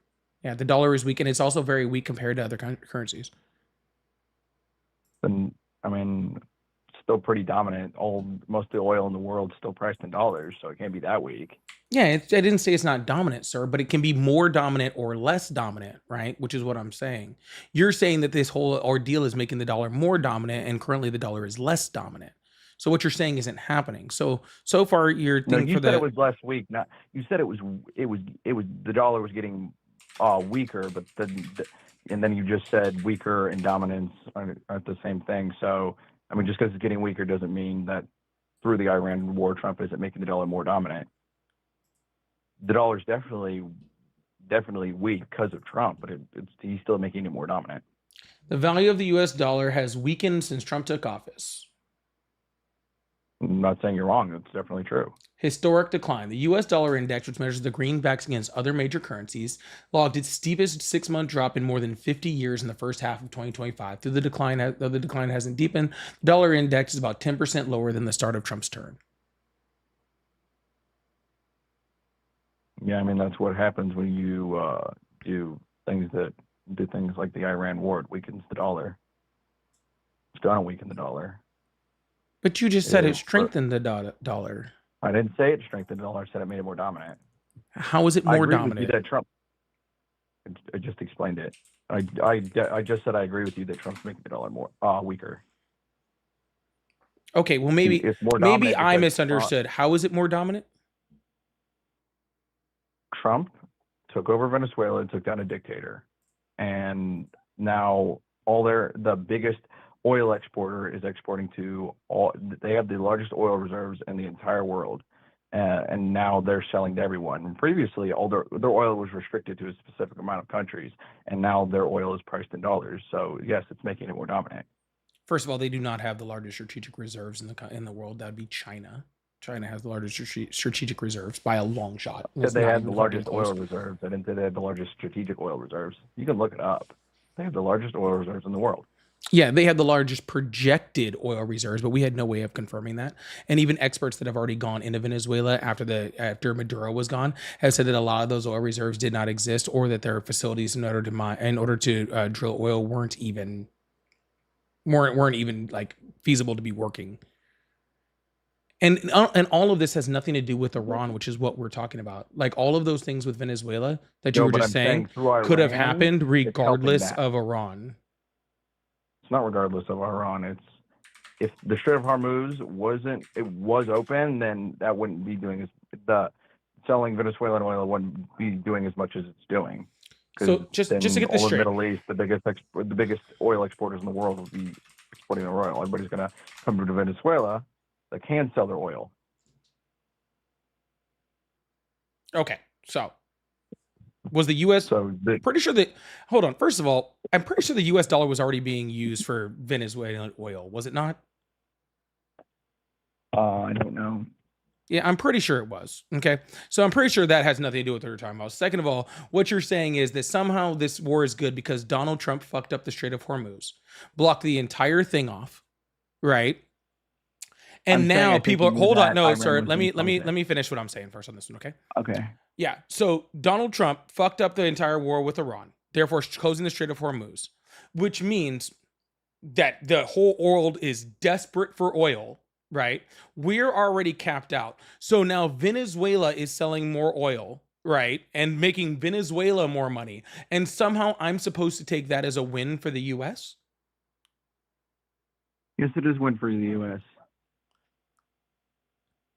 How? What good is anybody in the US getting? Well, sir, I just explained it back to you. Okay? That doesn't do anything for anyone in the United States. Venezuela is now making more money on their oil due to our gas prices going up. Cool, I guess? Yes, but it's strengthening the I'm not saying that the dollar isn't weak. It's weaker than it was under Biden. I agree with you on that. But I'm saying because Trump attacked Iran to take down their nuclear program. I think Trump knew that they were going to shut down the Strait of Hormuz if it went on long enough, and then through that, we already took over Venezuela, and through their large oil reserves, with 20% of the oil, 20% of the world's oil not being able to be exported, everybody's going to go. A lot of money is going to go towards that, and everybody's going to rush to get dollars and buy Venezuelan oil, and that's what happened. Donald Trump is literally on record saying he didn't think they would shut down the Strait of Hormuz. Okay, he literally is on record saying that he did not think that Iran would shut down the Strait of Hormuz if we attacked them. I mean, if he said that, then a bunch of other countries would be like, "Oh, that hurt us. The U.S. is trying to hurt us," because by doing that, it hurts the rest of the world. Yeah, a lot of countries are saying that, sir. Yeah, a whole bunch of countries are saying that. Australia is saying that. Many European countries are saying that. Literally, so many countries are saying that exact thing. All the European countries are a bunch of pussies, so it doesn't fucking matter. Yes, you are. They are such pussies for not attacking countries unprovoked for no reason to raise their prices. I don't think they should have done that. No, yeah, I'm just saying they shouldn't have locked us out of our joint military. Yeah, you stupid losers who don't want to raise your own people's gas prices and grocery prices because you don't want to spend $1 billion a day on a war that you didn't need to fight. You weak Europeans, how dare you? No, I'm not. I definitely don't agree that they should listen to Trump and attack them. I just don't think they should stop us from using our joint military bases, like the UK did, and France and Spain. Don't use your joint military bases for fuck shit. Well, they're still joint, so we still control them. We both control them. You saying that we can't use them is a fucking pussy move. Yes, it Yeah, is. they're If we want joint to use our joint military bases. bases They that are we help joint build, then we should be able to use bases them for that whatever are the fuck we owned want. by them that they allow us to use. We don't own any of those. We Do we can't put just money do into what the them? fuck we want. Just like I'll give you Hold an on, do we put example. money into them? Sir, I'm talking. Okay. Yeah, thank you. You do realize that there's foreign air forces and militaries that have people stationed at our bases too, right? Those are considered joint bases. And you know, like Germany can't come in and say, hey, we have people stationed at a base in the US, so therefore it's a joint base, so we can do whatever the fuck we want. Do we put money into any of these joint bases? Do they put money into our joint bases? Probably. Yeah. Does that mean that they can Do come we on the put United equipment States into those soil bases? and do whatever the fuck they want? Do we put equipment into Sir, those I bases? hear your question. You don't have to keep repeating it. I'm answering your question. If you would just listen, I'm answering it right now. Okay? I'm Germany, listen. okay. I'm listening. I heard what Thank you you. said. You don't need to repeat Obviously not. Okay.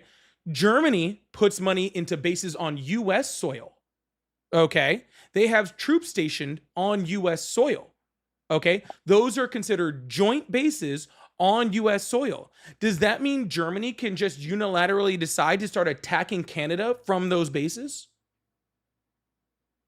I don't think they should, but I think they should be allowed to use the base that they put money and equipment into. That is yes. the dumbest thing I've ever heard in my That's not the entire dumbest life, thing. If because you're putting- if you're literally putting your own country's resources into a base, you should be Canada allowed to would then see, because use it. literally then Canada would see that Germany is attacking them using our bases, so therefore Canada would then be allowed to attack us because the attacks are coming from us.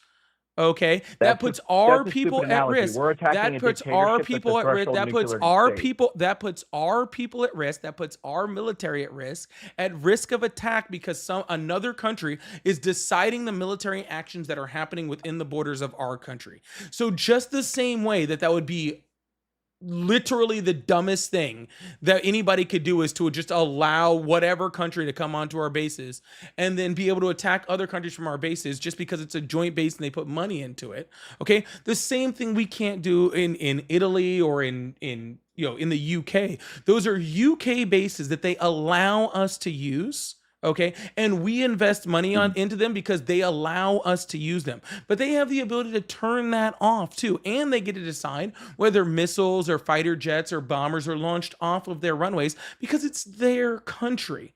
Okay, and just the same way that the U.S. wouldn't allow it here. Because what we're trying to do is we're trying to take down a dictatorship, and before we attacked them, they were they were a nuclear threshold state. They were weeks away. Multiple experts said that they were weeks away from nuclear capabilities. We're attacking a horrible country. That's a stupid analogy. It's something that would never happen. So first of all, the director. Oh, you're not done. That we put resources into to attack a dictatorship and a dangerous, unstable country from just getting nukes and attacking people like Israel and other countries they don't like, because that's what they're trying to do. They're trying to get nukes so they can use it as a bargaining chip. Yeah, first of all, who are these experts that are saying this? I don't fucking know. Okay, well, if you're just going to say the experts, okay, that would be an appeal to authority, and you don't even know the authority. But hear about this. And find multiple experts. Sure, how about this for an expert? The Director of National Intelligence. Okay. How about the Director of National Intelligence under the Trump administration, who specifically said under oath that Iran was not trying to build a nuclear weapon? Oh, so they just have a stockpile of enriched uranium and ICBMs just for fun?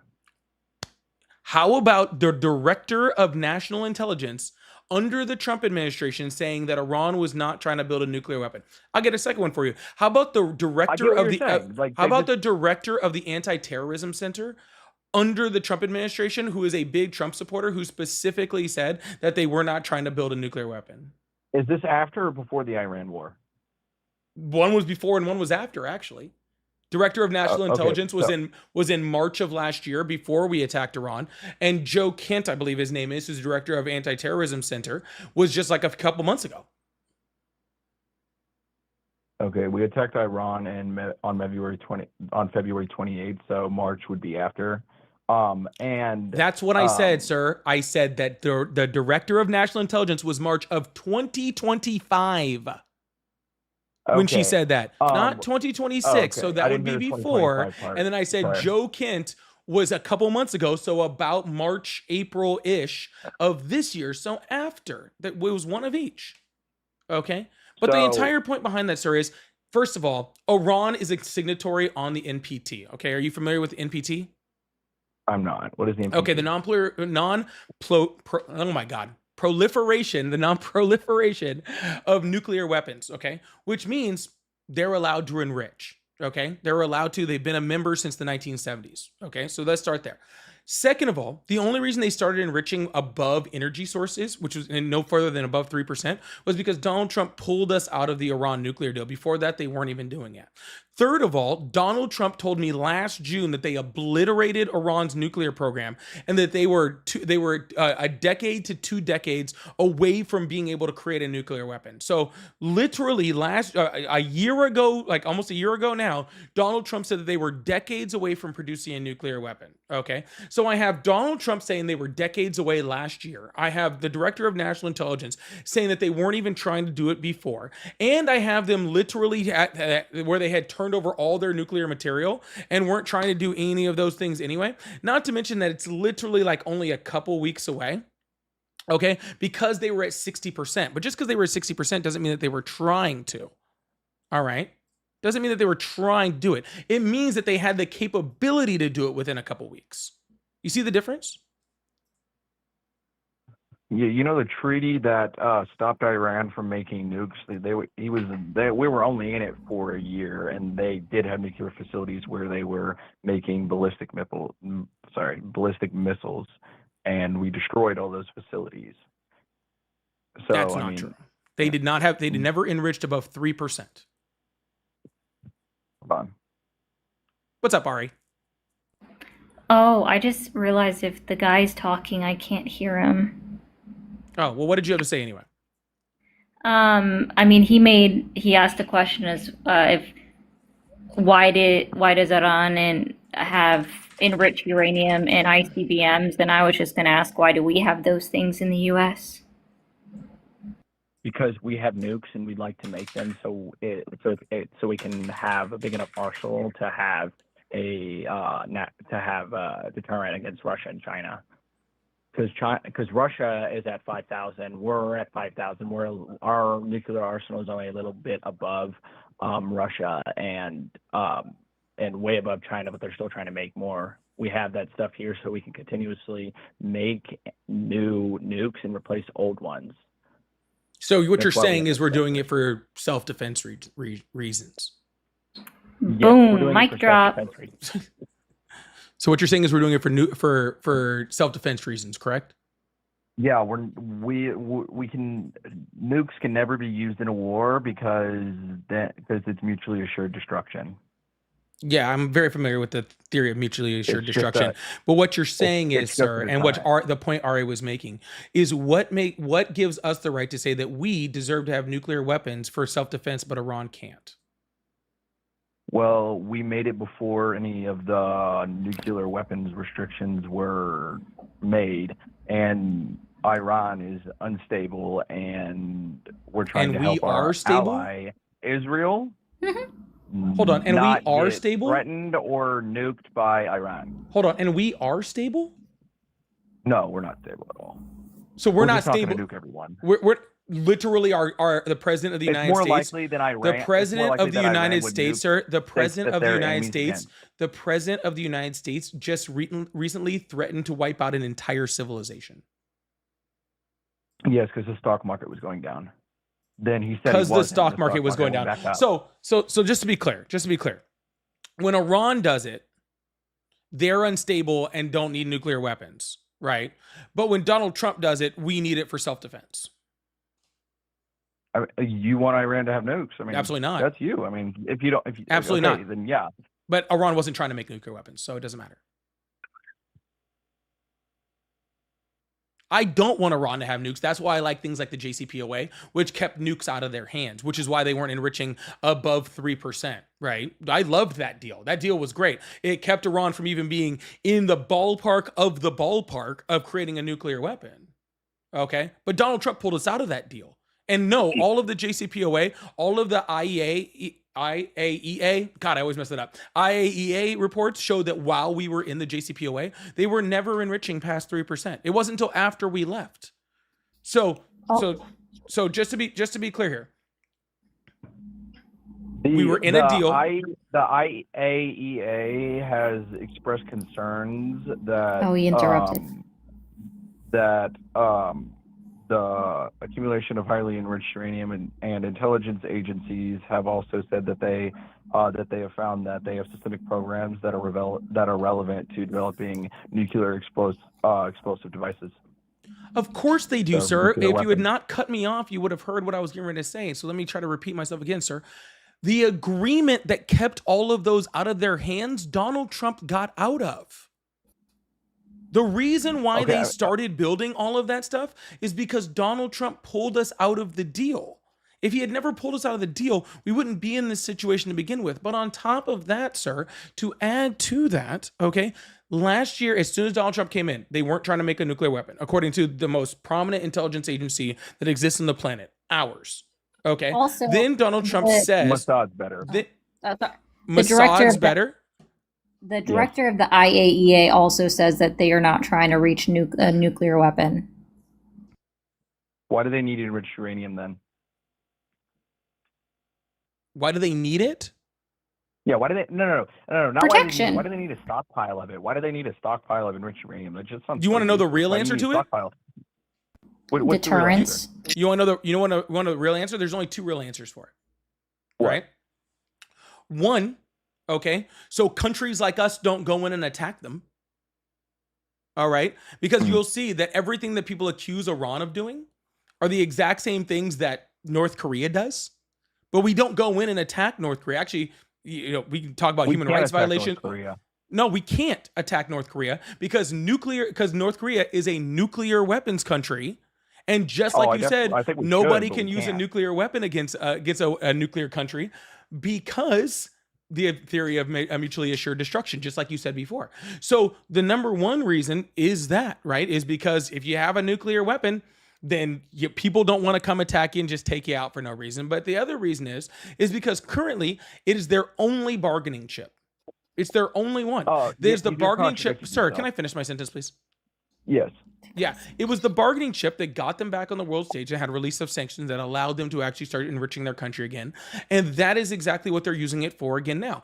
They had gotten rid of all their highly enriched uranium under the Obama administration, right? They literally handed it all up, just gave it all up in order to come back in to the world stage. And then they turned back around. And when Donald Trump left, they were like, well, I guess we got to start enriching again, because the only way that we are going to get anybody to actually, release sanctions, to do any of that stuff is if we start enriching. And that's why the Donald Trump's little deal where get rid of all enriched uranium, no matter how small, is never going to work, because again, they're a signatory on the NPT, on the nuclear weapons, the non-proliferation nuclear weapons treaty, right? Which says that for technology, for medical use, for energy, they're allowed to enriched uranium. They're allowed to. They signed on. Everybody signed on. This was in 1970 or something. Okay, they've been a part of it forever. 191. 191 countries signed on to it. Which I think is all but two? It's all but five. All but five. I was okay. close. So you just contradicted yourself. They shouldn't have that kind of bargaining chip to have the ability to make nukes. So just because they're not actively making them, they still shouldn't have the ability to start making nukes whenever they want. I didn't say that. I didn't say that. Even if we're not talking about nukes, we should still take down their leadership, take down their country, take down their military, because they're a horrible country. They have. Donald Trump's negotiating with all of those people right now. They can strip their people. Donald Trump is currently negotiating with the people that literally do control the country and have been controlling the country for decades. He's literally negotiating with them. We're not trying to take them out. Why did we kill? I think it was 30-something top officials then. Kill 30-something officials. It doesn't take out the regime. They literally just came out and said that it's being hard to negotiate because the literal supreme leader, the Ayatollah's fucking son, is hard to get a hold of. They're literally negotiating with the IRGC leaders, the people who have been doing the suppression in Iran. Right? They're literally negotiating with those IRGC leaders and the fucking Ayatollah's fucking son, who is more radical than he was. Yeah. Well, I mean, anyways, Ayatollah's son lost a leg. He's still in the fucking hospital. So, I mean, why? Well, as soon as the ceasefire's over, I hope Trump kills all the leadership, and then we go over there and do a reform. Because I mean, their nuclear program is in shambles, their military's in shambles, and that's what Trump's trying to do. Their military's in shambles. We he just already, had to attack he, their I think, military like 2 days ago Trump because they struck were a threat. Iran yesterday. We literally just had to attack their military 2 days ago because they were threatening because they were a threat to us. Doesn't sound like they're in shambles. The threat is that they saw activity at a drone facility. Yeah, doesn't sound like they're in shambles, sir. Sounds like they're a threat to the United States. That's what I hear. Okay, and not to mention that, sir, if their military is such in shambles, why can't we open the Strait of Hormuz? Oh yeah, we can't open the Strait of Hormuz because we're not going to send a bunch of resources to get destroyed. It's filled with sea mines and drone attacks. If we send a bunch of people, and it's extremely narrow. If we send a bunch of resources like warships and attack boats and people, that'd just be throwing valuable resources at a problem that might not work because it's extremely narrow. There's loads of sea mines in there, and Iran has proven that they're willing to attack anyone that they don't want in the strait. So that includes drone attacks, ship attacks. So it would be throwing at resources at a problem when we could just negotiate with them, which I don't think is going to work. And when that ends, we're going to take them down. So now you just contradicted yourself. Okay, and I'm going to tell you how. Okay. You just said you hope after the ceasefire is over, we go in and take out their entire government and military, which would cost literally trillions of dollars, right? Mass fucking casualties from United States troops. Okay, literally so much equipment, it's not even fucking funny, and so much time to actually go in there and actually systematically destroy, all right, that country. And that is too much of a waste for you, and it's a waste of resources, a waste of money to go in there and do a complete regime change. But apparently it's a giant waste of money to open up the strait. Like, that is so much less. That's like 2% of that. To open up the strait, we would not only have to take it, but we would have to keep control. To keep control of something like the Strait of Hormuz, you have to have a foothold, and we can't get a foothold in water. What do you think we'd have to do with the country of Iran in order to do a regime change? Kill their leadership. Kill all their leadership. How much of their leadership, sir? All of it. All of it. Every single part of a decentralized government. Do you know what that would take, sir? No, I'm not saying. I'm saying all of their top leadership. We only killed 30 of them. There's you said the people they're negotiating with. I think we should kill them too. If they have no leadership, then we could take them 10 times easier. Sir. Take them over, reform their entire country. Yes, that's exactly what we're trying to do. Do you understand what it would take to do that? To kill their leadership? No, I don't think it'd be really hard. Because let's be clear. You kill one leader, they usually have a succession of 3 to 5 behind them. So you have to kill them too. We'll keep killing them. Gotcha. I mean, so we're just going to keep killing them, and then them, and then them. The Ayatollah was in negotiations. He was at his house at 9 a.m. He didn't make it difficult. Yeah, well, that's kind of on him. Should have stayed in his pussy-ass bunker. Yeah, so, well, no, he didn't do that because that would not be a pussy, right? But regardless of any of that, right? Do you understand what a decentralized government is? Yes, I understand what a decentralized government is. Then what's a decentralized government? Government that's not, there's multiple things. There's low government, middle government, top government. There's bunch of different shit. So you can't, if you were going to kill the entire government, you'd have to run through all of it. Good job. Right, correct. So decision-making power, financial resources, all those things are spread out. They don't come from the Ayatollah. They come from all different places, right? The IRGC controls its own stuff. This region controls other stuff. So when you say take out the government, you have to take out the heads of every single one of those regions, right? And then you have to take in all of the people that are within that. You have to take out all of those, okay? And you have to do it for all of their lines of succession, all right? So you're literally talking about thousands and thousands and thousands of people. So let's be very clear, all right? There was already... By killing thousands and thousands Hold on, sir. There was... their population from... Sir, thousands of people... You need to listen, okay? They were already briefed, all right, by the Defense Department, by National Intelligence. The White House was briefed on this before we attacked in February, okay? That the only way they were going to be able to pull off a regime change, the only way, was for a full boots on the ground war. That's the only way, okay? Is to completely launch a full-scale, boots on the ground fucking war in Iran, right? The whole 9 yards. Okay, so like I said, trillions of dollars, right? He was planning on doing that before the negotiation. Trillions of dollars, right? Fucking like resources, manpower, huge loss of life.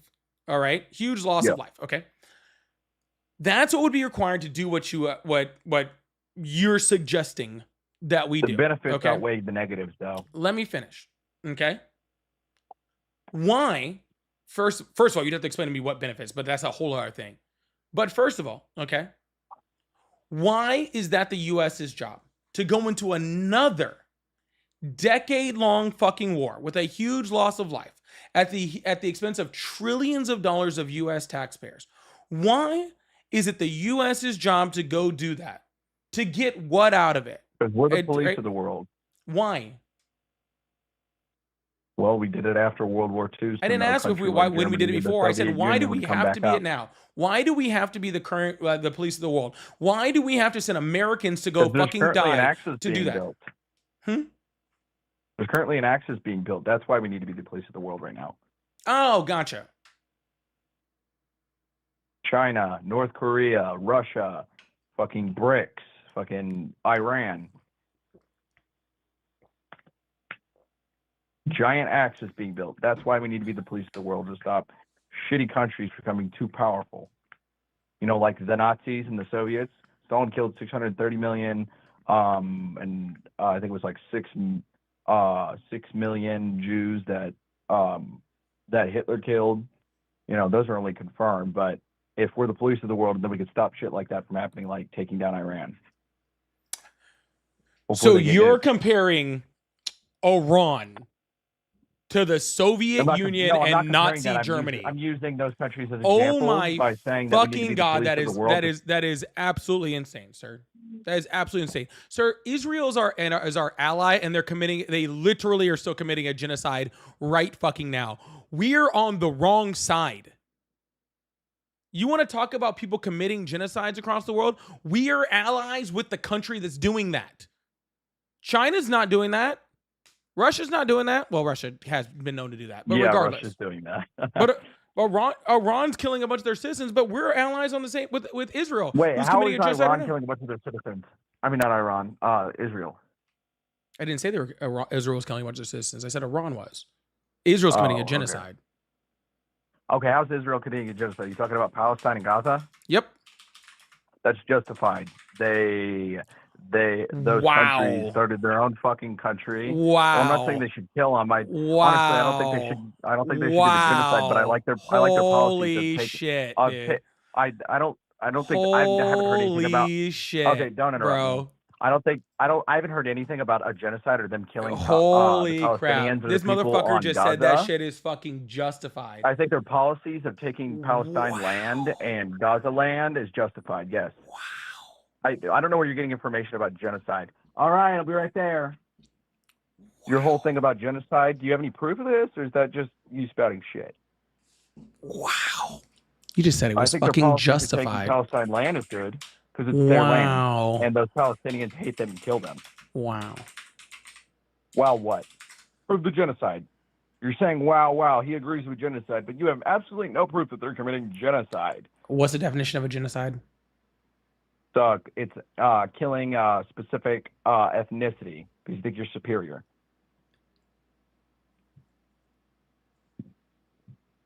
Hitler did it with the Jews. Yeah, I know what a genocide is. They're not committing genocide. They're taking the land back from Palestine, and they're taking the land back. They're bombing fucking hospitals and schools and shooting and literally exterminating people on the way to get food. What the fuck are you fucking talking about? They're bombing fucking hospitals and schools. Okay? They are not. This is not a land grab. This is a systematic fucking cleansing. Okay, and fucking Palestine does the same shit. So does Gaza. And you know who's funding? You know who's funding both of them, along with the fucking Houthis? Iran. Wow. Yeah. And the U.S. If we take down Iran's government, then they'll lose their funding. And and then The Israel, US, you mean? then we don't need that. Then eventually we'll have to send $3 billion in defense against Israel. Yeah, against, first of all, Houthis, Palestine Gaza, and Palestine doesn't even have the capability to enact what you're saying. So that's a whole bunch of fucking horseshit. Okay, so that's not even possible. They're still attacking them. Attacking and committing a fucking genocide are two fucking different things. Committing a genocide would be trying to kill every single one of them. Can you actually? That's what they're fucking trying to do. That's what they're fucking trying to do. That's exactly what they're fucking trying to do. That's not only what they're trying to do. That's what they're fucking doing. They are systemically trying to erase the Palestinians from the fucking planet. That is what they are fucking doing. That is what I am saying to you. Okay, do you not hear what I fucking am saying out of my fucking mouth? That is exactly what they're fucking doing. This is no fucking different than the fucking Rwandan fucking genocide, except for it hasn't gotten to that fucking point yet. This is no fucking different, sir. Just because there's no fucking gas chambers doesn't mean it's not a fucking genocide. Okay, you just don't give a shit because you don't care about those fucking people, because you don't see those people, because you don't see those fucking people as fucking people. So you just said that it was justified to commit one against them. That's what you literally just fucking said. Okay, no wonder you support our war in fucking Iran, because you don't fucking give a shit about the complete absolute loss of fucking life for no fucking reason. Okay, you obviously are so fucking indoctrinated by fucking whatever Bibi Netanyahu has to say that you probably don't care about how many people are fucking dying, or fucking the fucking horrific things that are happening in fucking Iran or fucking Cuba, since you're so fucking excited about fucking Venezuela and all the people that are fucking dying in all of those fucking countries. Right? But then all of a sudden, you want to fucking justify fucking saying that it's okay for a fucking genocide. You're a piece of fucking shit. I'm not. Holy fuck, you're a piece of shit, dude. Holy fucking shit, you're a piece of shit. Jesus fucking Christ, bro.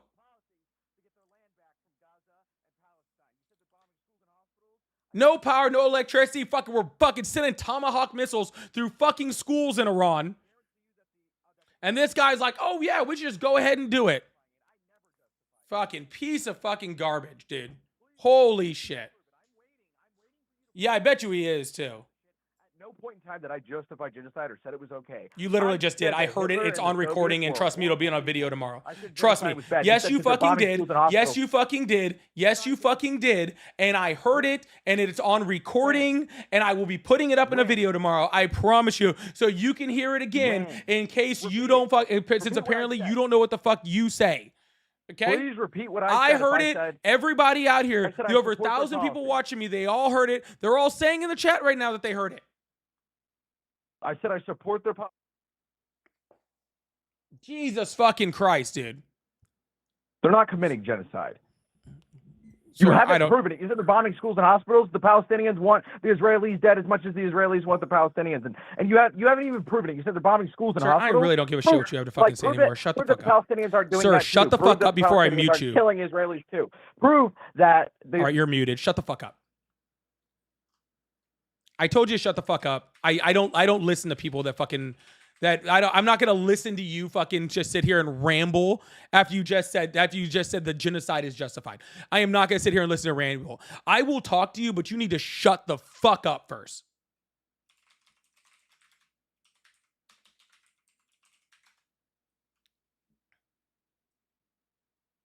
At no point in time. Nope, you're still talking.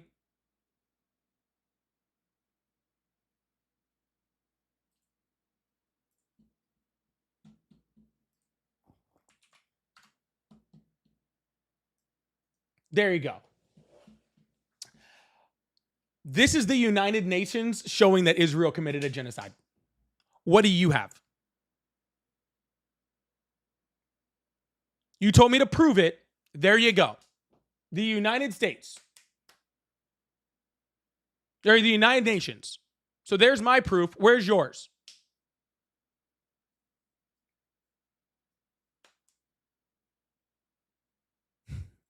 He fucking left.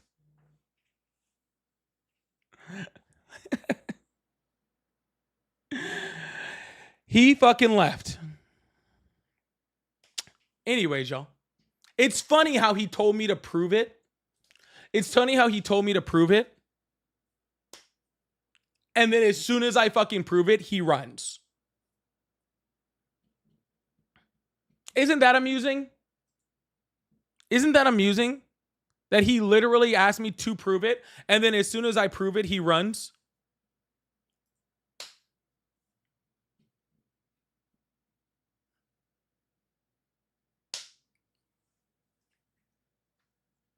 Anyways, y'all, make sure you guys hit that follow button, hit that subscribe button if you haven't already. I really, really appreciate you guys. Thank you guys so much. If you guys like to support the live, again, I have gifts and all that fun stuff. And then I have super chats, which I love to throw on the screen. And keep going. If you still support Trump or you want to have a conversation or you're still a Republican, we can have a conversation. I promise you I'll be calmer than I was with that guy. I do have a little bit of an issue. And by a little bit of an issue, I mean a whole fucking issue with somebody saying genocide is justified. So, yeah, no, okay. I'm not actually apologetic for that. Fuck that guy. No, don't. Actually, I'm actually glad that I dropped down. Sorry, I was saying I apologize for getting a little wound up there. I don't apologize. Fuck that guy. Straight the fuck up. So Crow said check Vimo. I know, I'm getting to it. Oh, okay. Sorry, I just read it. No, that was justified, and the reason why the United Nations is able to find that Israel has been committing a genocide not only with Gaza but also the West Bank is because they have met 4 out of the 5 Geneva Convention classifications that make a genocide. And you only need to meet 1 in order to be classified as a genocide.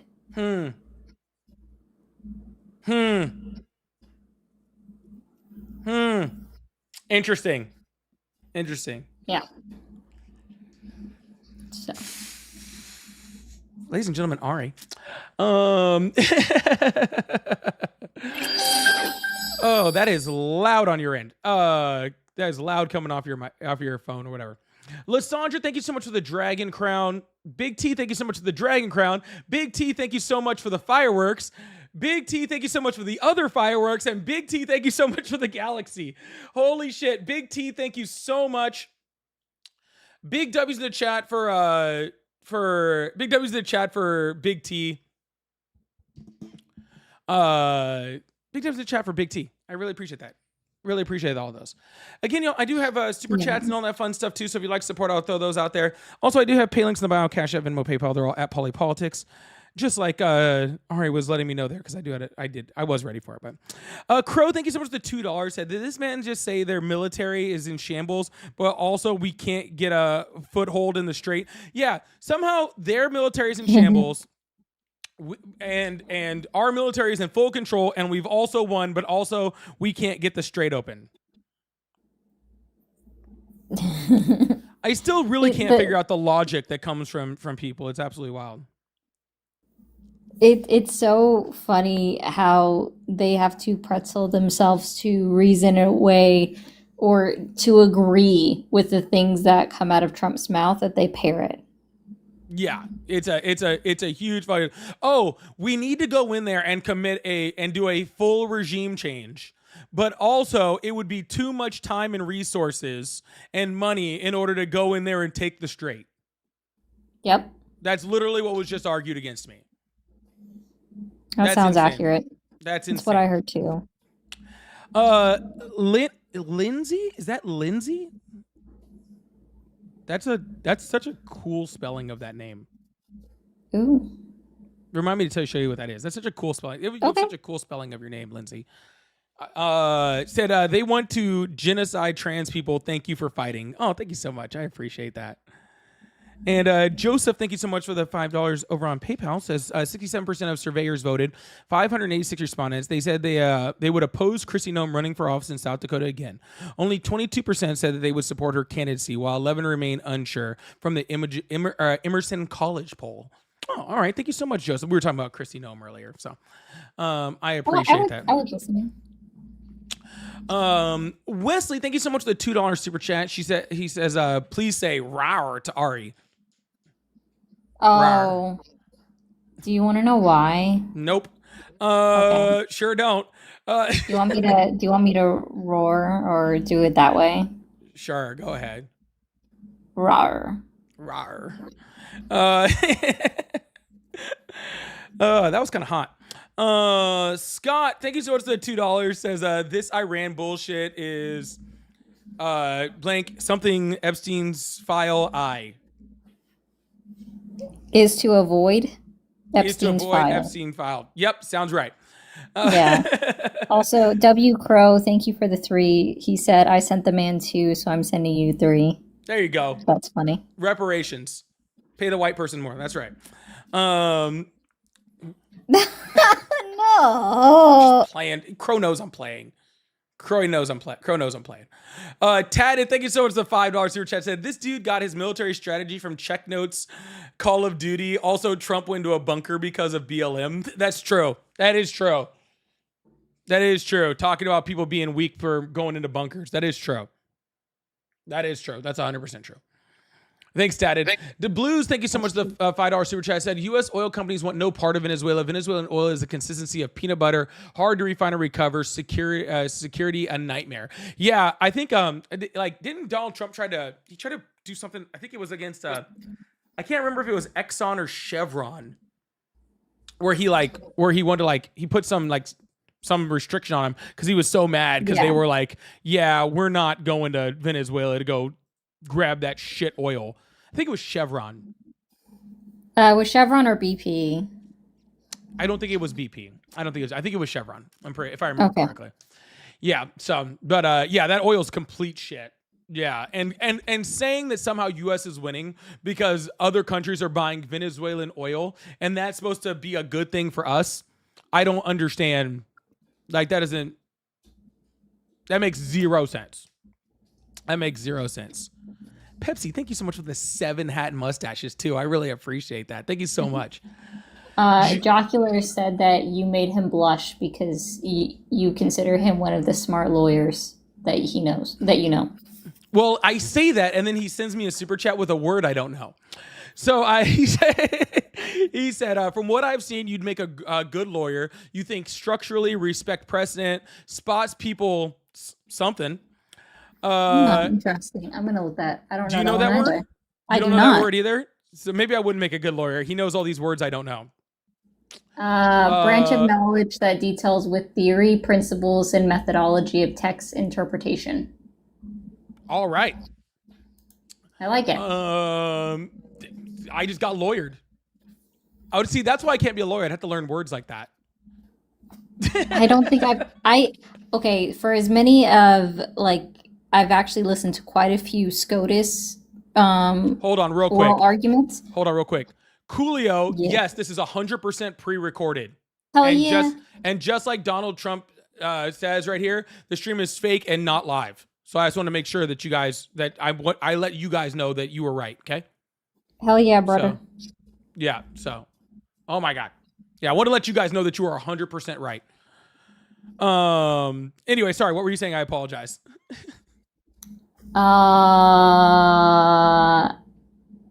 Okay, we were talking about the word, and then you said something else. What were we talking about? You should. I don't know. Jocular just said another super chat says that full disclosure, my dad taught me that word recently, and I am obsessed. Oh, so thank you. That's what it was. Thank you. I've actually listened to quite a few of the SCOTUS oral arguments, and I've never heard that word. They've used some words that have piqued my interest, but I've never heard that word by. I've never heard this word in my entire life. The defense attorney or the solicitor general. I've never heard this word in my entire life. Yeah, that's crazy. But yeah, you're props to your dad, for real. That's a cool word. Scott, thank you so much for the $5 super chat. Says Trump is giving the address at the University of Southern Arrogant Assholes. Oh, so it also so it's pronounced hermeneutic. Yeah, and it's actually specifically, or sorry, it's typically related to biblical text. Oh, interesting. Also, there's 666 people watching in TikTok right now. Hell, Satan. Interesting. Well, I have 66,600 likes on my TikTok channel, so hell, Satan. There you go. Scott, thank you so much for the $2 super chat. Said, Paulie, it seems you have trouble reading Canadian. That you don't even. I don't know how to read Canadian. I agree. I also think Scott types too fast sometimes. I think Scott's starting his weekend early. All right. Jay, thank you for the $1 Venmo. Also says, also the 250th Trump event taught me Milli Vanilli apparently still exists, and I don't know what to do with that information. And I don't know how to help you. Okay, because I don't know what to do with that information either. Actually, and I didn't know it from what you said. So I'm actually learning that right now. So Jay's Crow. Crow said, I just sent Paulie another $1, so here's one for you because I'm petty and indigenous. Oh, that was Jay that just said that. Yeah, that's. Yeah, that Jay's Crow.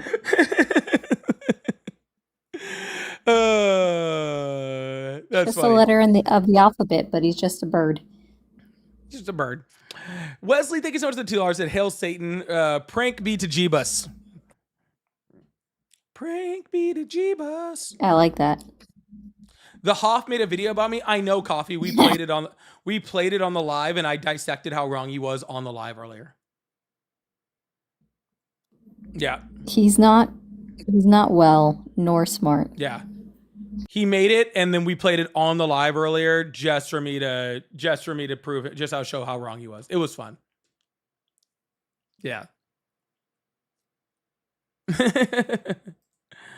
All right, who's this person?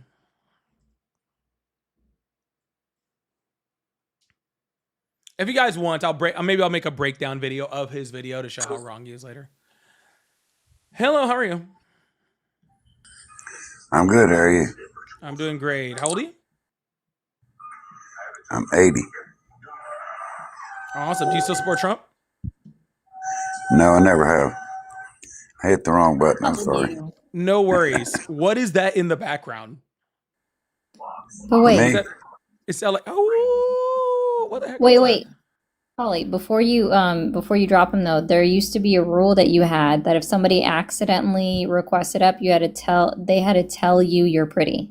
That is an old rule. That's an old rule. If somebody accidentally requested up, they were made to tell me. I'm not gonna make Smokey do that.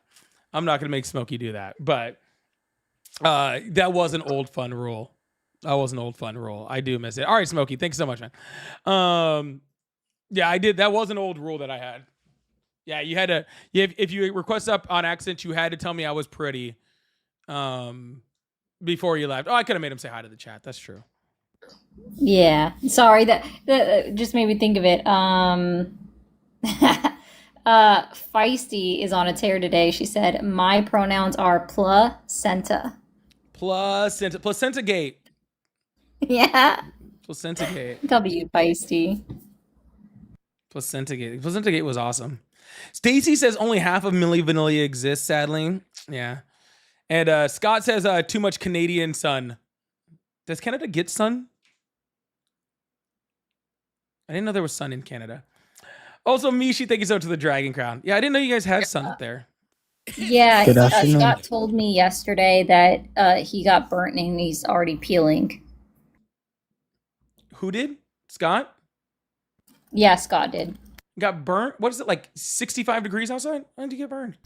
Remember that. Hey, you don't, it's not about the temperature, it's about the UV index. That's true. Canadian, yeah. I love all the comments about the Canadian. And Spicy, thank you so much for the $10 super chat. Said clever message. That is a very clever message. Okay, I agree. Very clever. Very, very sneaky. Hello, how are you? Good afternoon. Hi, how old are you? I'm 18, born in 2008, April 24th. It's always so weird when somebody answers it before I ask. I feel like you had too much time to practice. No, because some people do not believe like my own age. Do you understand me? Yeah, where are you from, man? I'm Palestinian. Oh, interesting. What's on your mind?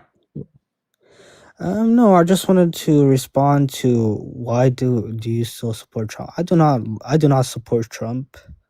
Can I debate about one? Well, there's no one here to debate. No one here supports Trump either, sir. Oh, okay. So should I just drop? Yeah, you can, but say hi to everybody. I mean, thank you for your time. I really like your lives. Oh wait, I have you not. Oh, I have you followed on my other account. Really like your lives, and thank you everybody for having me up. I appreciate you, man. Have a good one. See ya. Thanks. That was cool. That was I nice. was about to be concerned. Yeah, if he said I'm Palestinian and supported Trump, I didn't know what I was gonna do next. I was actually trying to think about that in my head. I was like, I don't know where we go from here. Where do we go from here? Up the creek without a paddle. Also, That's not the correct response. That's not the correct response, Ari. That's not the correct response. Then I don't know. That's not the correct response. Where do we go from here? See if I get a correct response in the chat. I need more of the song. Is it a song that I actually know and like? I don't know. There it is. We got somebody. I'm feeling it.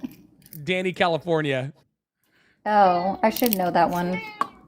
We fell short this time. Also, I realized fades in the summer.